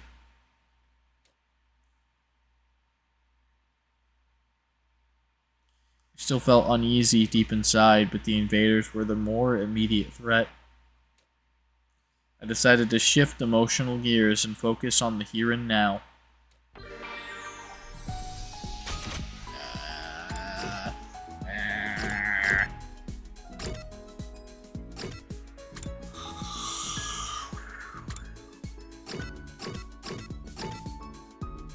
Oh. Guess we'll go hang out with Kyoshka.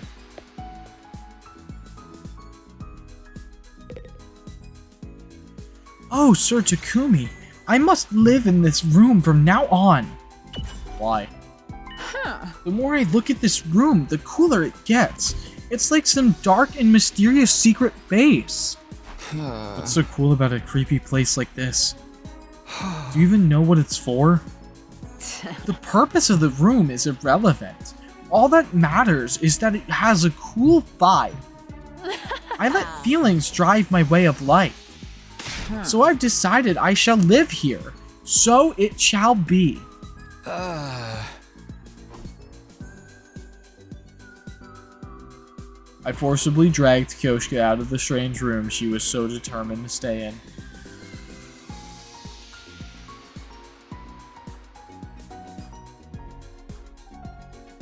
After spending some time together, you understand Kyoshka better now.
Sorry, I sort of started falling asleep. I'm not even joking.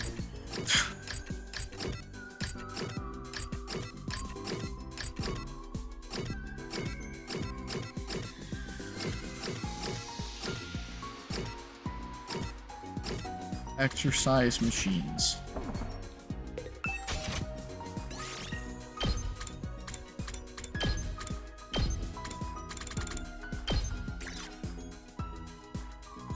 No, that's not for exercise.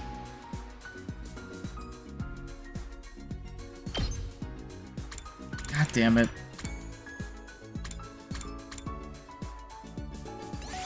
It's not for exercise. That's objectively not.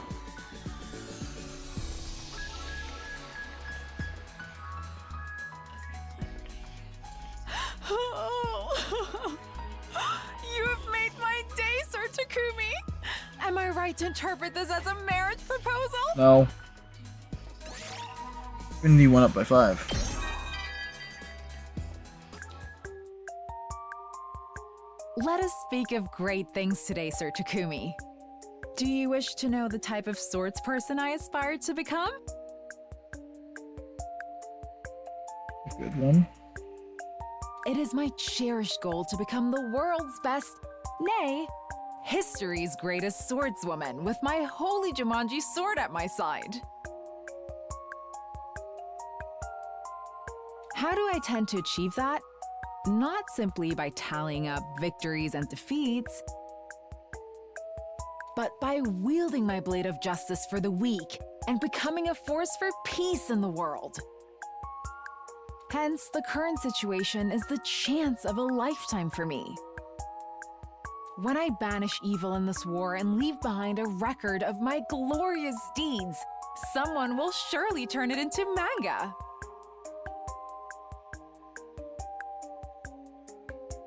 And then, in time, an anime studio will pick it up. I shall become a swordswoman whose story will live on forevermore. With that in mind, I've already shortlisted the names of potential voice actors.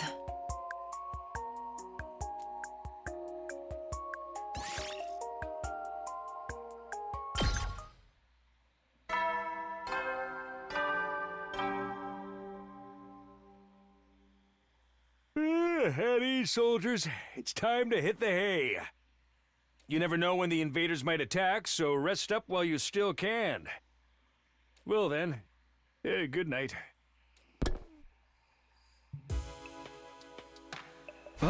Phew, it's been a while since I was able to move around so freely. It's tired me out. I stretched long and hard before looking around at the inside of my room. That reminds me, I haven't seen him around lately. That boy cloaked in undying flames. He'd appear without warning and stop showing up for a long time. He was unpredictable, to say the least. Not that it matters too much. I was too tired to stay up any longer and crawled into bed without much thought. The moment I closed my eyes, my consciousness fled from me. And so ended my 56th day at Last Defense Academy.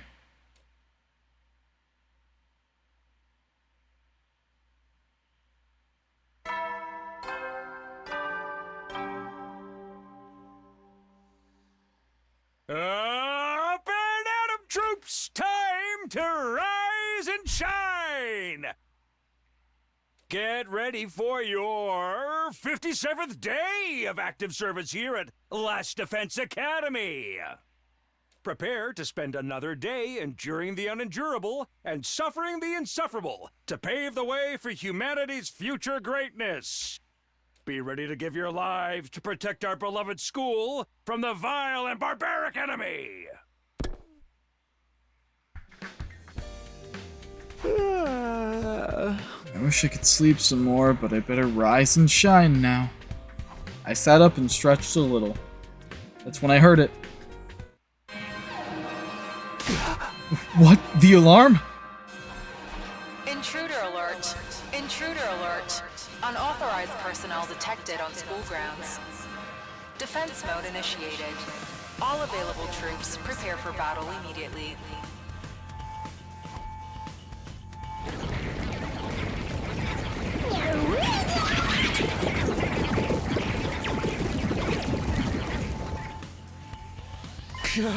The invaders are here! I was flooded with a sense of urgency and tension that I hadn't felt in a long time. The whole zombie affair had made me lose my edge. I need to get to the war room now!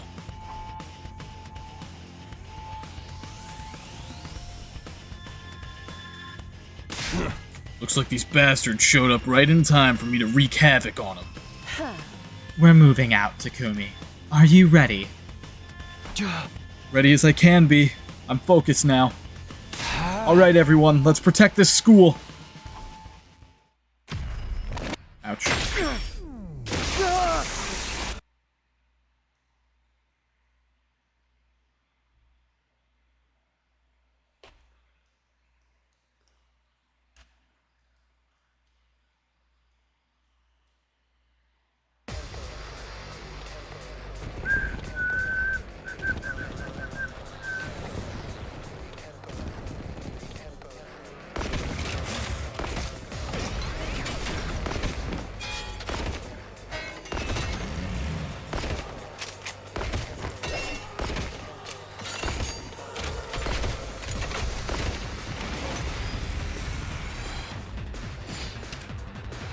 Alright, let's do it.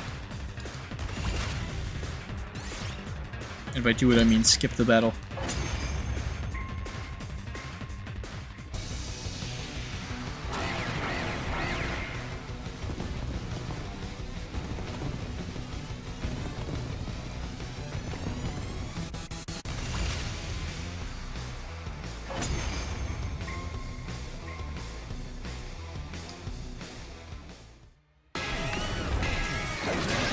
Here I come!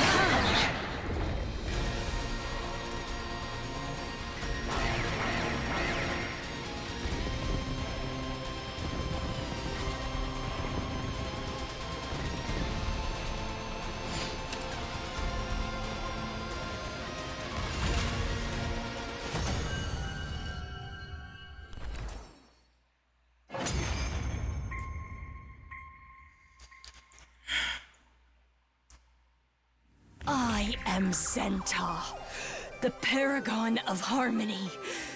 Even if my flesh is destroyed here, my soul shall live on eternally, and it will destroy you all. Prepare yourselves. Hit the button too fast.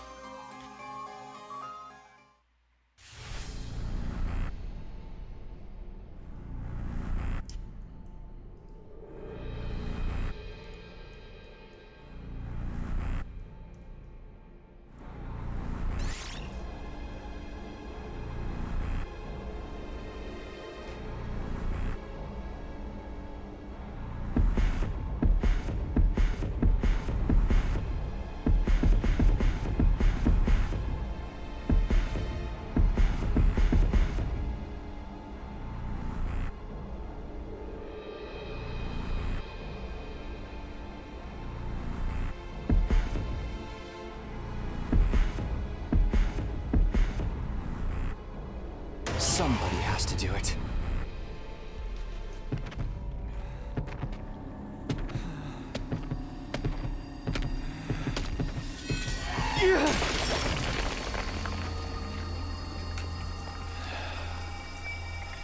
This is it. You're finished.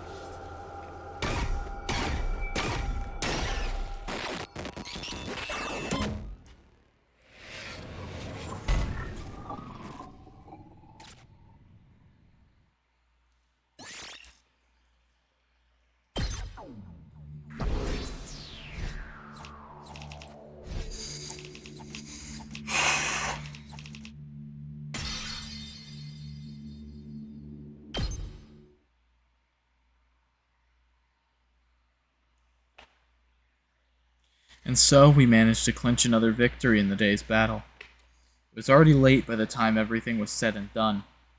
We decided to rest early, bringing an end to our 57th day at Last Defense Academy.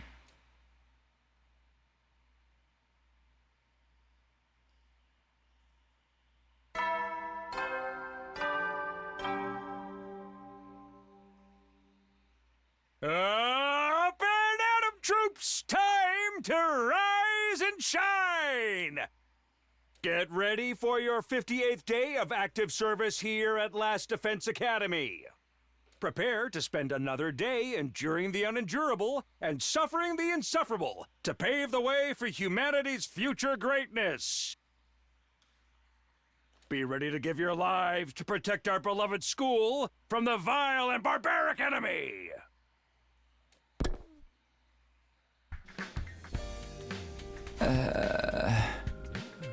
Morning already. I ran a hand through my messy hair and slowly got out of bed. I'd gone to bed early, so I no longer felt tired from yesterday's defensive battle. Now then, how should I spend the day today?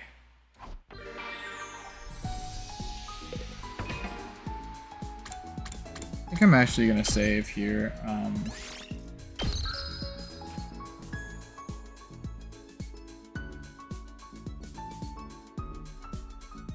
And I think I might end, because I have a thing I gotta go to tomorrow, and I guess, like, got to go to is kind of silly, because it's not a requirement, but it's like, I paid to go to a thing, like a month ago or whatever, whenever I paid for the registration. So I might as well go to the thing, because if I don't go to the thing, it's like I wasted the money on the registration. But right now, I'm sort of, like, in a position where I'm, like, less thrilled about the idea of going, because the friends that were gonna go with me aren't gonna go with me now, so I don't know. It's whatever. It's whatever. It's how things worked out. But I paid for registration first before they said that they weren't able to go, so I already paid. So I will be going to that thing probably, but also I will be going by myself, which is interesting. Because I don't like going places by myself because social anxiety, yada yada. But it'll be fine. It'll be fun. I'm just going to a con. I'm going to a con that I paid for. So, you know. Anyway. Yeah. Bye for now. I'll see you next time. Whatever. Peace out. See ya. See ya. Peace. Peace. See ya. Bye. Bye.